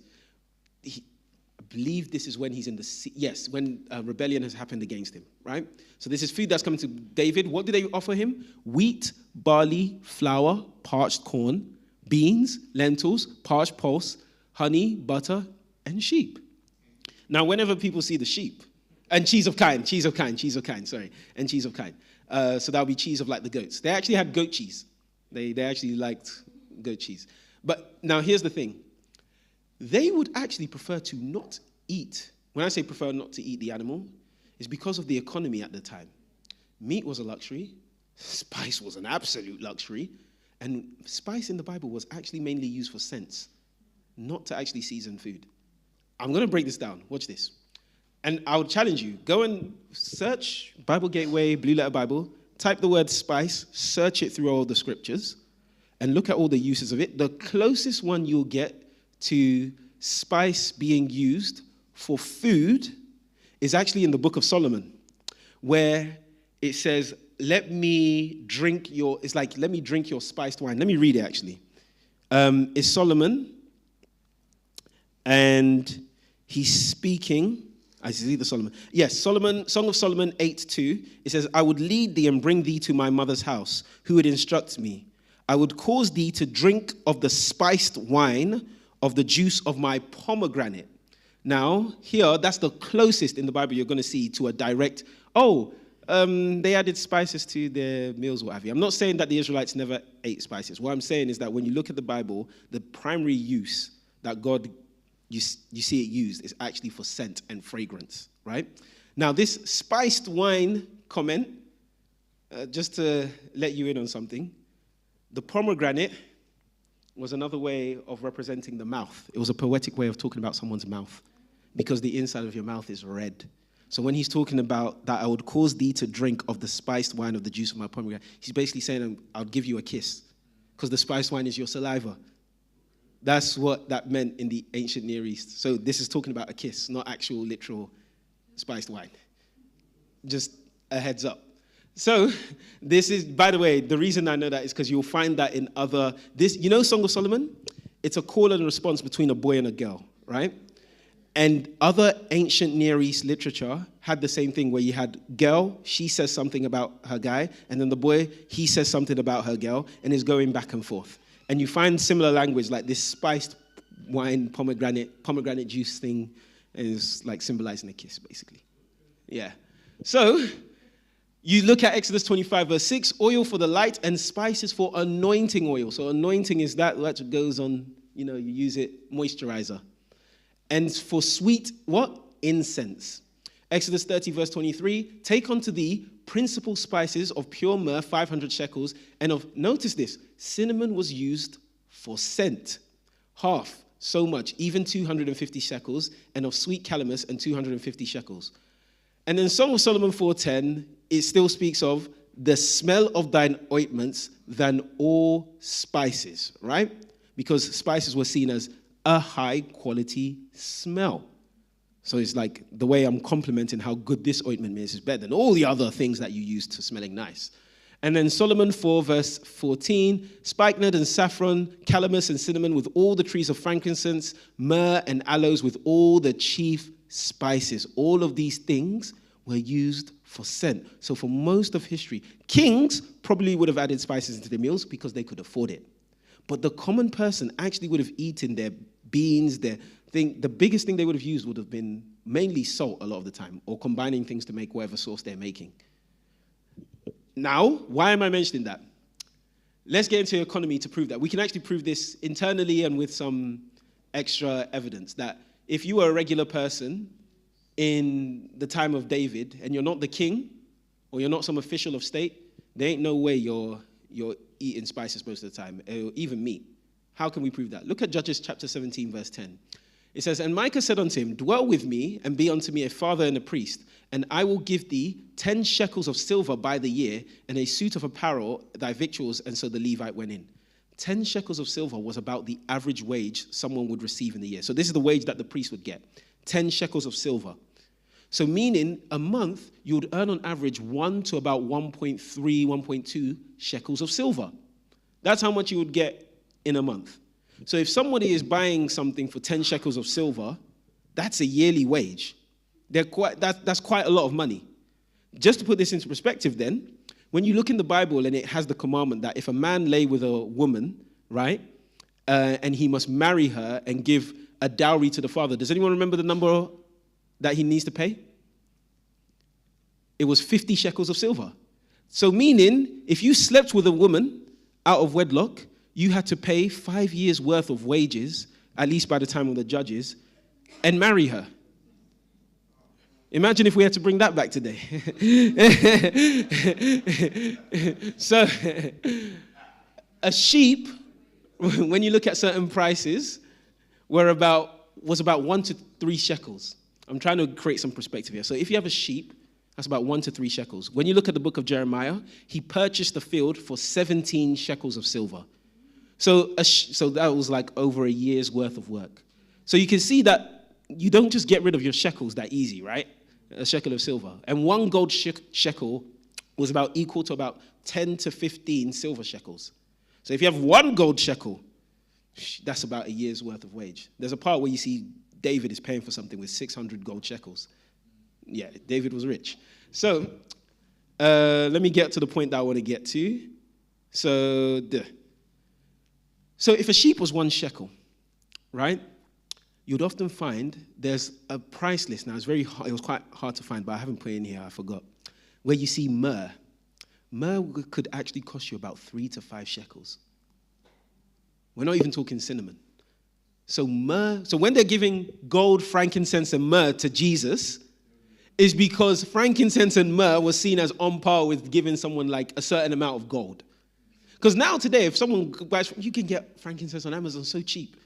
Because production has gone up, you can get myrrh so cheap. Like if you give someone myrrh today, they'll be like, okay, it's not that expensive. But in that day, if you're buying myrrh, that could be 3 to 4 months or 5 months worth of wages. Send it to the brother at the back there.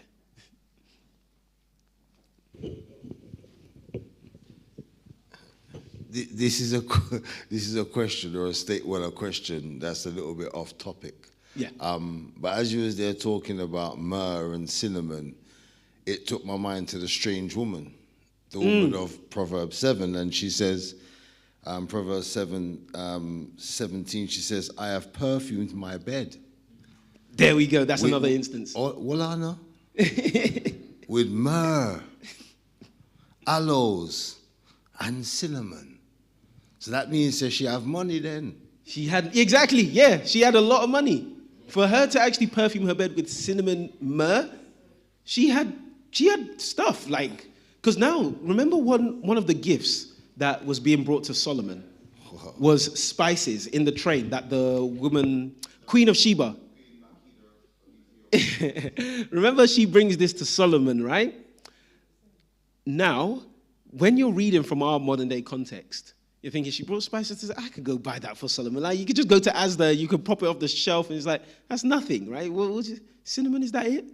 But in that day, no, that probably would have been like tens of shekels and things like that. So the average person could not afford to even, well, let's say in our modern day, spice their food. That's why I say their diet was closer to an Adventist eating in like the 1870s that's trying to follow the health reform, because they're having meat more sparsely. But when you look, there's a book called Health and How to Live. And it has recipes in there that James White and Ellen White, they've curated and stuff like that. They don't use any spices in all of their ingredients. Now, obviously, things have changed. And when I say things have changed, as in it's so common to us now. There is a time we'll have to eat like that. And what time is that? As things get closer to, well, I say from now, but as things get closer to the mark of the beast, I mean by force, right? You're not going to be able to buy those things as well. So if we can't eat like some of the patriarchs of old, where you can get salt actually from seawater, right? And then, you know, process it a bit. But if we can't kind of eat like that, and it's like, for us, it's like, this is a miserable life without it, then when the mark of the beast comes, you won't have access to that till heaven, maybe, right? So you're eating your rice, well, maybe it'll be more like potatoes or something. You got salt, but you may not have, let's say, no, I don't think you would even use cinnamon. You may not have, I can't even remember having, curry powder, yeah. You won't have curry powder. Right?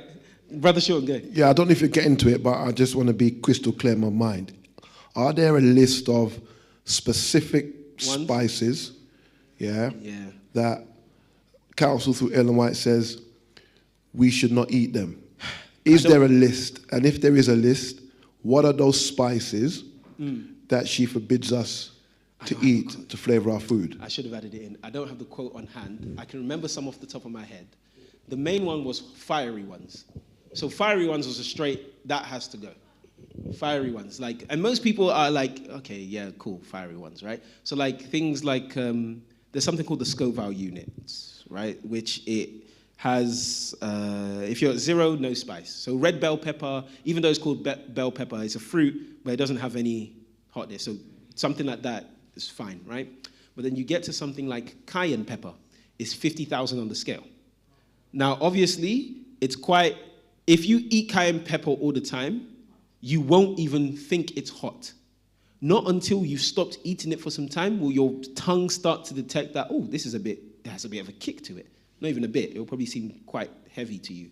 Or black pepper, right? There's also chilies. Chilies come in at about 100,000. So you'll find that chilies tend to be hotter than even cayenne pepper. And then something that I know we love in the Afro-Caribbean world, Scotch bonnet. Mm-hmm. Scotch bonnet. Scotch bonnet come in at about 300,000. So Scotch bonnet is 3 times the amount of heat, if you will, that a chili would be. And so when Scotch bonnet is not tasting very hot, very spicy, you are doing, or you could have done damage a lot, or really made unsensitive, your gut lining, and maybe even your mouth. I remember there was a guy who I used to live in accommodation with, right? And because of his culture, India, right? They eat a lot of spices. And looking back on it, he always used to have this problem. I won't go into the depths of it. There was a gastric problem that he had. And I used to wonder, man, he's really suffering, because I was next door to him. And I would hear the suffering he's going to. But then in the morning, you'll be like, everything's fine. But there's a period of suffering you had to go to. But looking at, when I came into contact with the testimonies, and I realized what could have been the issue, I realized this guy eats bare spices. But this is something that he would have learned from young. His parents would have been feeding to him while he's young. It's probably really hurt his stomach lining. And now it's built this thing where it's like, he's got this gastric issue, but he wouldn't be able to connect it to the fiery spices he's been eating, right? And so that's why the fiery ones, those ones were very serious. Like, look, the fiery ones, they got to go, because it will start to make your stomach, like wear the lining of your stomach, right? And there's actually like, I have to find it though, like you can see a picture of if you've had a lot of spices, your stomach lining can have like a really red, almost like looking like an inflamed kind of coating, because, that's where the spices are doing damage, right? And let me add this point real quick. In terms of the list, there isn't like just one list in one place. There's stuff she mentions in different quotes. My brother has that. I'll have to send it, and maybe you can forward it to everyone. So you typically find things like, this is unpopular with people, but things like even cinnamon in her day was something that she was like, usually when someone is eating this, their appetite has been perverted, right? I used to eat a lot of cinnamon. But the full list, I'll have to get to you. But from what I can remember off the top of my head, it's like black pepper, cayenne pepper, the fiery stuff. Yeah, then you get some stuff which most people wouldn't consider necessarily fiery, whereas things like cinnamon, there was something else, but I wouldn't say that every single thing maybe potentially is listed, but at least from the list or what she's mentioned, you can look at her and the pioneers. The pioneers are very much, they're all on board with this.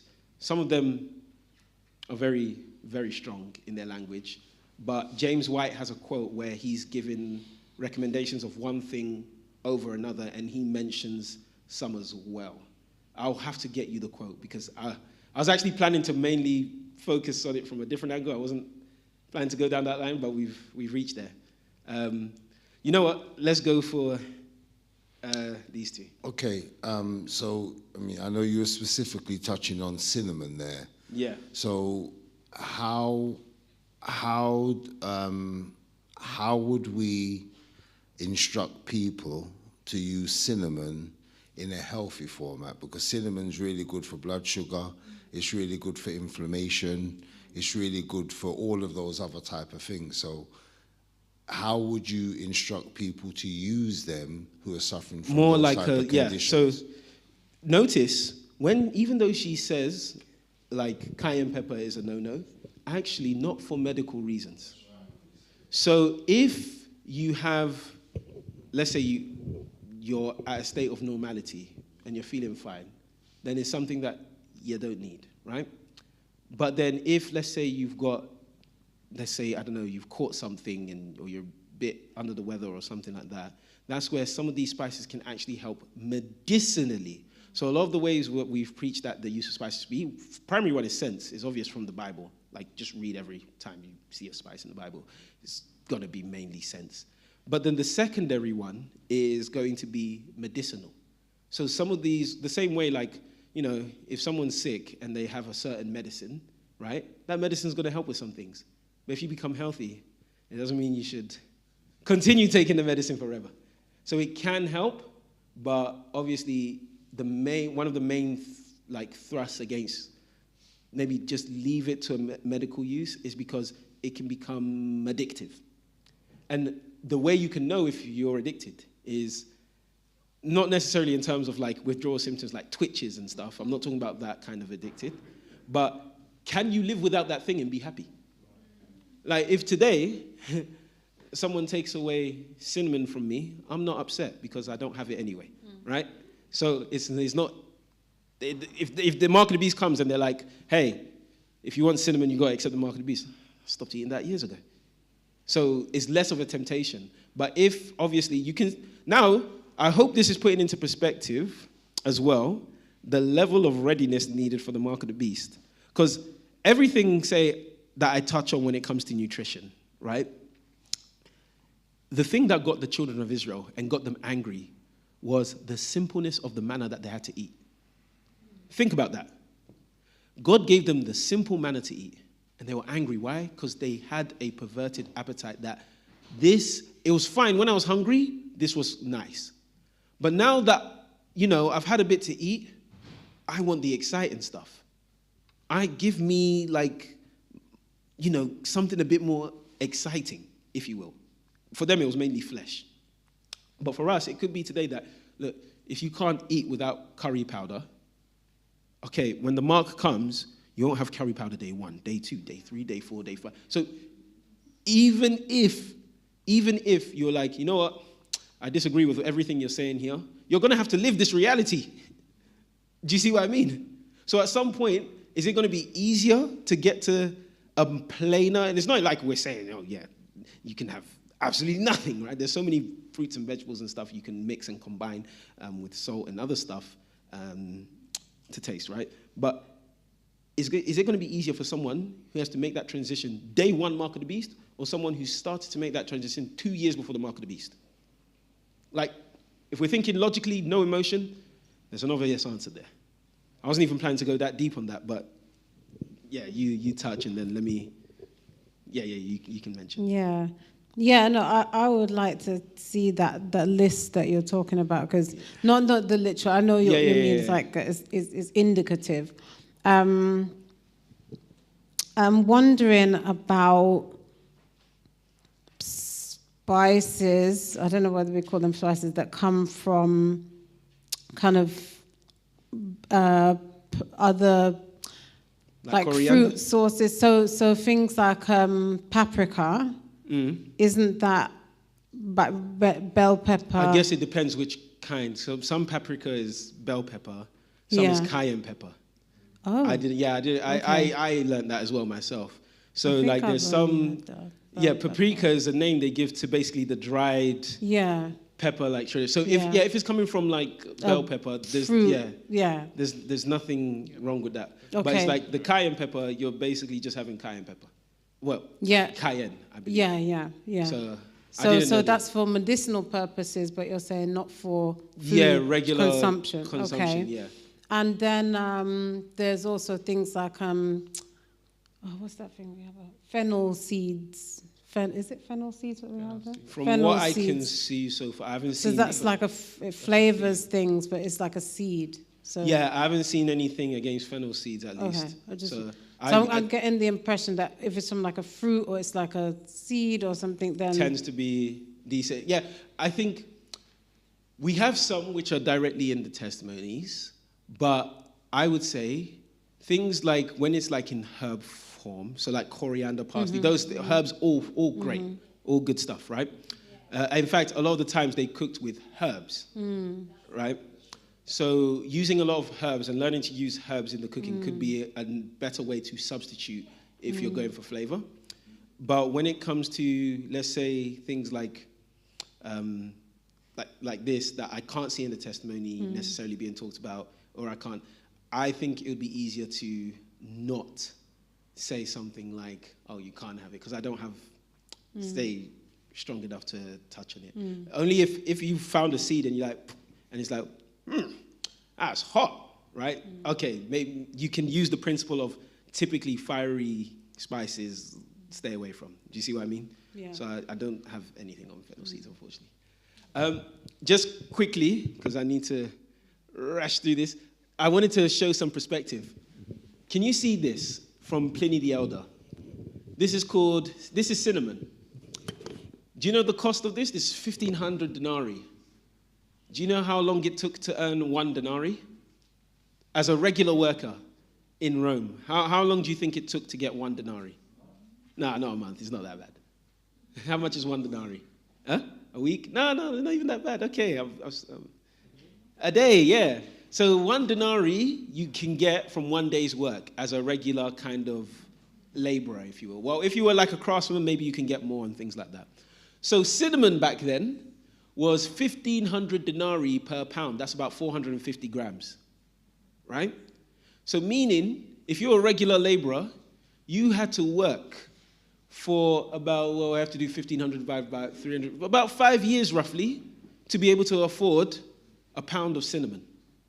It's not like they're going to sell it in grams, right? So they're going to be selling it per pound.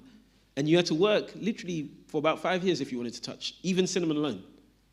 I'm only demonstrating this to show you that for most times through history, a lot of people have been eating the way that, say, Adventists, even in the 1800s, when I'm saying, I don't mean necessarily the food type, like they're eating, because they weren't eating a lot of dates. But what I mean is like in composition, grains, fruits, veg, and salt being the main flavorer. Now, you do have a bit of extra stuff today, which I see no spices in. Like, I know that you have something like Bragg's amino acids, or I don't think you find spices in necessarily soy sauce. So I know there's other stuff that is there that it doesn't have spices in it, and it's a type of flavoring that someone could use and stuff, right? But generally, you find that actually the way that they were eating, even in the early time in the Adventist church, is not new.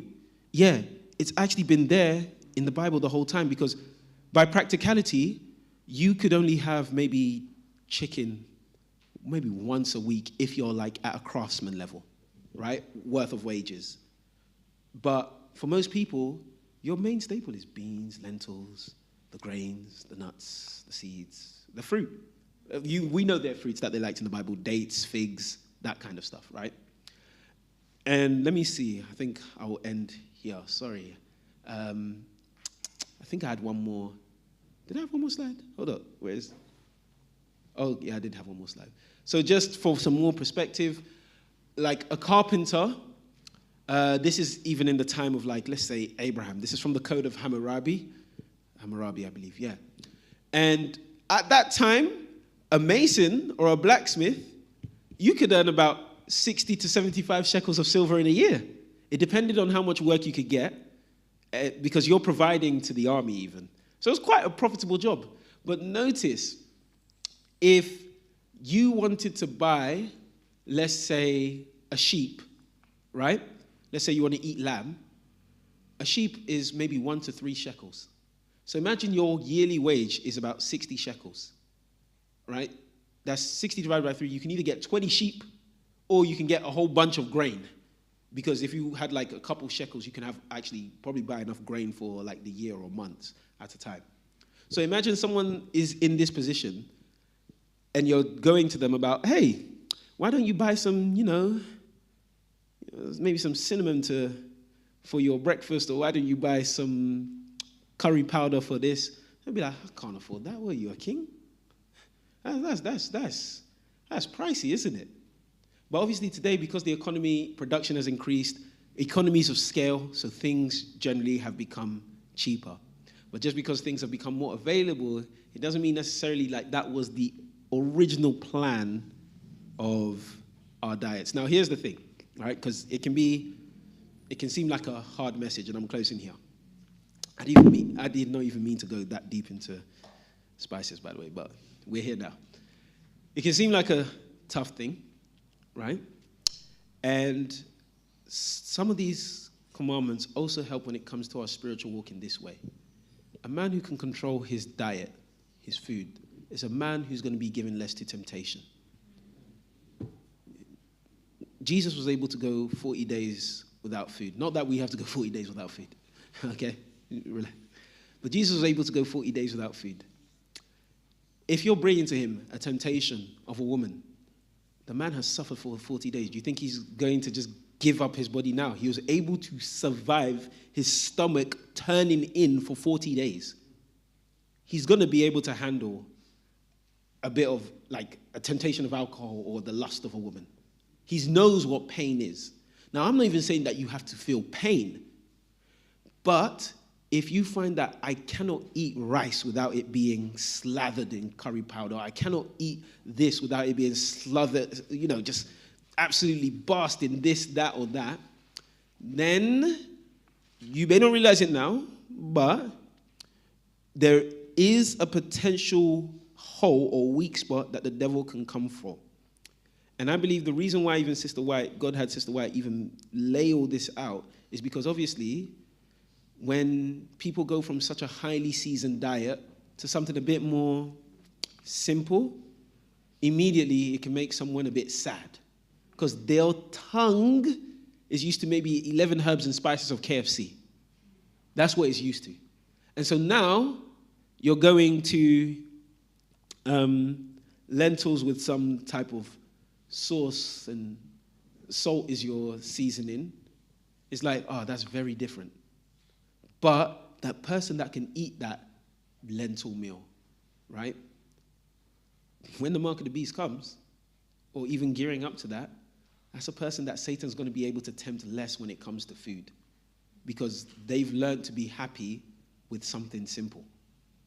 So there is a practical element to this, right? That we can, at least, if there's anything, because I know that naturally, because let me give my little point here, and then I'll really close. I'm so sorry. I didn't know it would take this long. I remember when I first was reading the testimonies, right? And then I had a study with a brother on spices. I'll never forget. This is actually, so because I've been vegan over a decade. I actually only stopped eating spices pretty much like 2020. And I'll never forget, it was a men's meeting. And then I'm there. And then he reads the quote about spices. And I'm thinking to myself, whoa, so I can't have my Scotch bonnet anymore? Because I was following like a bunch of vegan cooking pages, and I was really trying to so I bought like Scotch bonnet and everything. I was, I'm happy, I'm good. And then he mentions no fiery spices. And then immediately I'm like, sorry, what? I was like, okay, then maybe, I should have asked, but I kept asking about spices that I have in my cabinet that I use. I was like, what about this? He's like, yeah, nah. And I was like, what about this? Yeah, nah. I was like, what about it? And then by the end of it, I was like, okay. But that week, so what I did stop immediately that day, right? I was cooking without the spices. But then that week, I realized how I was really battling. I was really sad, right? And then I'll never forget, about a week when I was coming home, and then I was having this thought. I think God was debating me in my mind. And I was like, if Jesus said this, would you do this? I was like, yeah, I wouldn't even complain about this, yeah. And it was like, but Jesus is just using a prophet to tell this to the church, right? It's like, yeah, I can't argue that. You believe she's a prophet, right? I was like, yeah, I do.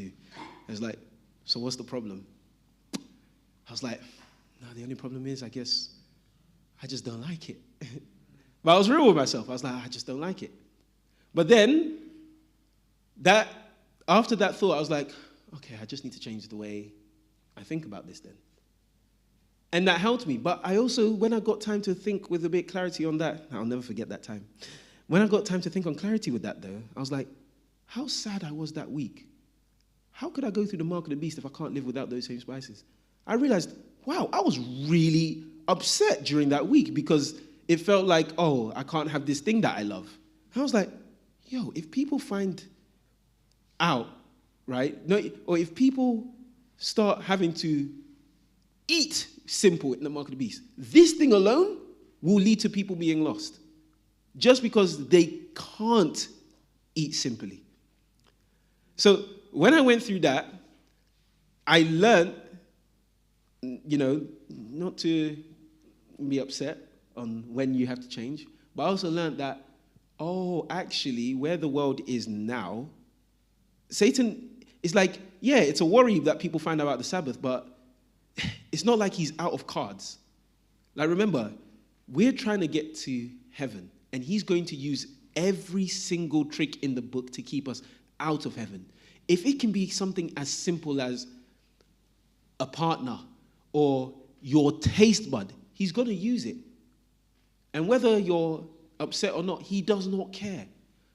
So if God is preparing us, trust me, we can rely that, we can do this. He wouldn't give us something we couldn't handle. So it's just something to think about. Because obviously, the longer it takes to eventually do it, the less time you give yourself to adjusting to a new set of taste buds. Do you see what I mean? Like the student that always waits longer before they start revising for the exam is always going to be the one that performs worse than the one that makes the change, let's say, years in advance. So, consider this and maybe try some days like, okay, let me try a no spice Monday. Maybe a Monday and a Tuesday. A Monday, a Tuesday, and a Wednesday. And try. I do have to close there. But let him be the last comment, but I do have to close. Oh, wait, did you have the mic? No, it's just really quick. No, I was just saying, yeah, thank you so much for that. And, you know, you're so right. It's only till I left the UK and, you know, went to other regions, I realized that the supermarkets were set up completely different.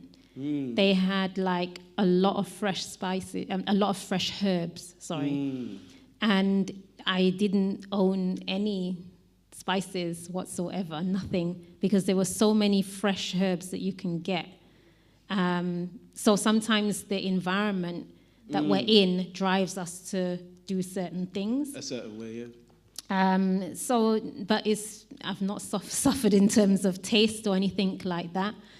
I know that we've suffered in terms of reputation for having very poor meals, and most of the complaint from people who have moved away from the diet or kind of don't want to engage with the diet is because they say it's very bland, the way that somebody has cooked, or they've had a really bad experience.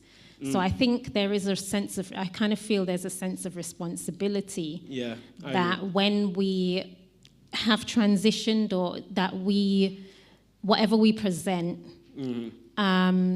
is still flavorsome, still well presented, so that we can encourage others to shift, to engage with the diet, because that's the biggest complaint. That the food that they have is just terrible. You know, it's not great. Yeah, I agree. And that's why I have been, but Brother Sean said there's many people with the skill, right? It's like, if these options exist, it will help other people. Brother Sam. Yeah, this is just something else. This is like an issue I'm dealing with. It's like, I feel like I have a constant headache, like all the time. But I only realized it recently when it got worse. Like 2 months ago, it got worse. But now it's getting better again. But I realized it's like from 2019, which was when I was doing drugs, but obviously I stopped. And by God's grace, I haven't done any drugs for 6 years. But that's when this started happening, where it's like my mind just feels fried. And I was doing boxing as well. And I got my head bashed up by some guys. Like, I've experienced what it is to be punch drunk. Like, to get punched up so bad that I feel I'm out of my mind. But that was 2019. So it's like, maybe I'm just thinking, I'm still not healed. My brain's still not healed. Yeah, you know from that. It is that I can't discount that fully. I remember I've seen something where there was this boxer and he looked fine, normal. He got hit in the head one time and he's become like disabled, right? Because of how hard the impact was. If I've signed the video, I'll show you. Like he now walks with the crutches and he's actually like mentally like I'm trying to find a way. Yeah, let's say impaired. That's a nice word. Yeah, mentally impaired. Where it's like, okay, he has now an actual like learning disability because of the impact. See, the thing is, if you never did boxing or never did drugs, then it could be easier to boil it. Like, so frustrating, because my mind, when I was younger, I was so like, bam, bam, bam, bam, like, just like smart by God's grace. But since then, that year when I was doing drugs, I got into boxing. It's like my mind just is messed up, and like no, you keep you. You know, my mind's like messed up, and it's a lot. Like the only thing coming to the Lord from that, it started in 2019. I came to the Lord. It's like having His peace, feeling His Spirit is like helped me to deal with it. But it's frustrating sometimes where like even I'm in like conversations with people and it's like I can't concentrate what they're saying, or certain information's not going in, or and I'm just like begging Lord for healing. By the way, because this is have you specifically asked any GP about that specific? Because I know you've gone for like bowel stuff. Yeah, no, I did a few weeks ago, and I told them how I was feeling and how sometimes when I was at my workplace, I'd feel like I'm there but I'm not there, right? And they said they think that I might have ADHD and that I should get tested for that, and that I should also go therapy.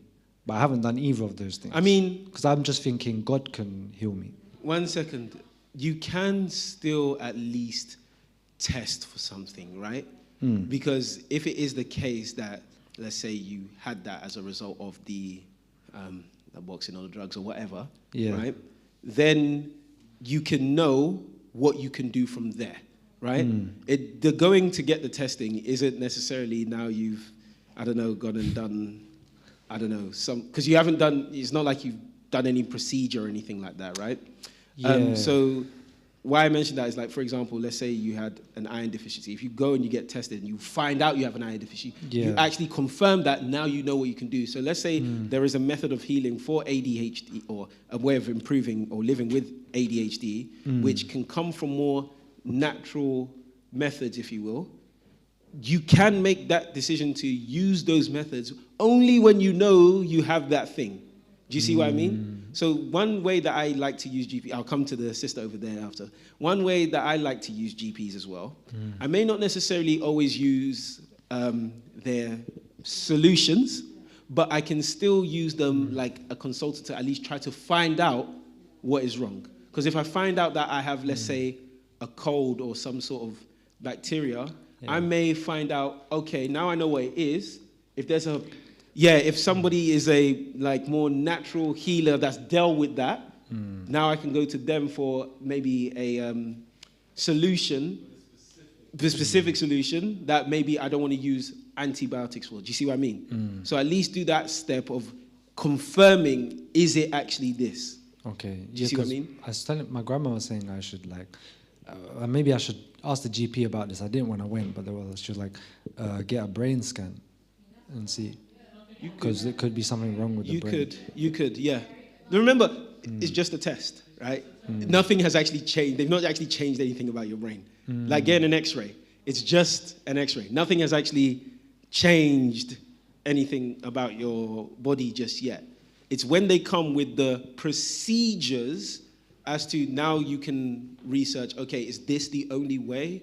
Or is there a less, let's say, invasive or different way, etc.? Do you see what I mean? Yeah. So at least take that first step of the scans and the tests. Okay, yeah. Pass to the sister as well. Unfortunately, when you take drugs and do boxing and have other addictions, you lose your brain cells. And every time you're actually boxing, you kill the brain cell, and that brain cell cannot grow back. That's it, it's dead. But be encouraged, you can get new ones. And I've heard many testimonies from people who were addicted to drugs, and when they came to church, they couldn't understand a thing. But then they kept reading the Bible, kept studying, changed their diet and so on, and was walking the path of what God wanted them to walk into, and they were healed. And now their mind is sharp, very, very sharp. So be encouraged. You've got to consider things like, are you drinking enough water? You know, because if you're not drinking enough water, you can lead to headaches. Could other environmental factors. But as the brother said, you must get checked out and try and get a diagnosis to see what is actually causing the problem. It may be nothing, it may be something, but you won't know unless you actually get checked out. And once you get checked out, you can find an alternative way of treating it. You don't have to take medication. Okay, so just keep positive, keep praying, because the Lord oftentimes will show you exactly what the problem is, you know, but you must go and get it checked out. Amen. I do want to close here. I'm sorry, I think I've really just gone too far. So let's kneel and close with prayer. And yeah, I didn't know that this topic would be that interesting.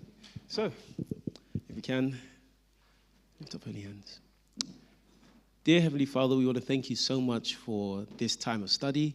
Thank you for all of the light that you've given to your children. We know that this is just one aspect of the New Start method, but we also know that sometimes this is one of the most challenging aspects. And so, Lord, we pray for more wisdom, especially in helping those to transition. Please give us ideas. Those blessed with skill, give us all ideas that we can lay out plans for people that want to follow all the light that you've given. So we thank you for this Sabbath. In Jesus' mighty name we pray. Amen. Thank you, guys. And I nearly didn't choose to do the health topic, but I think it was good. Yeah. Oh.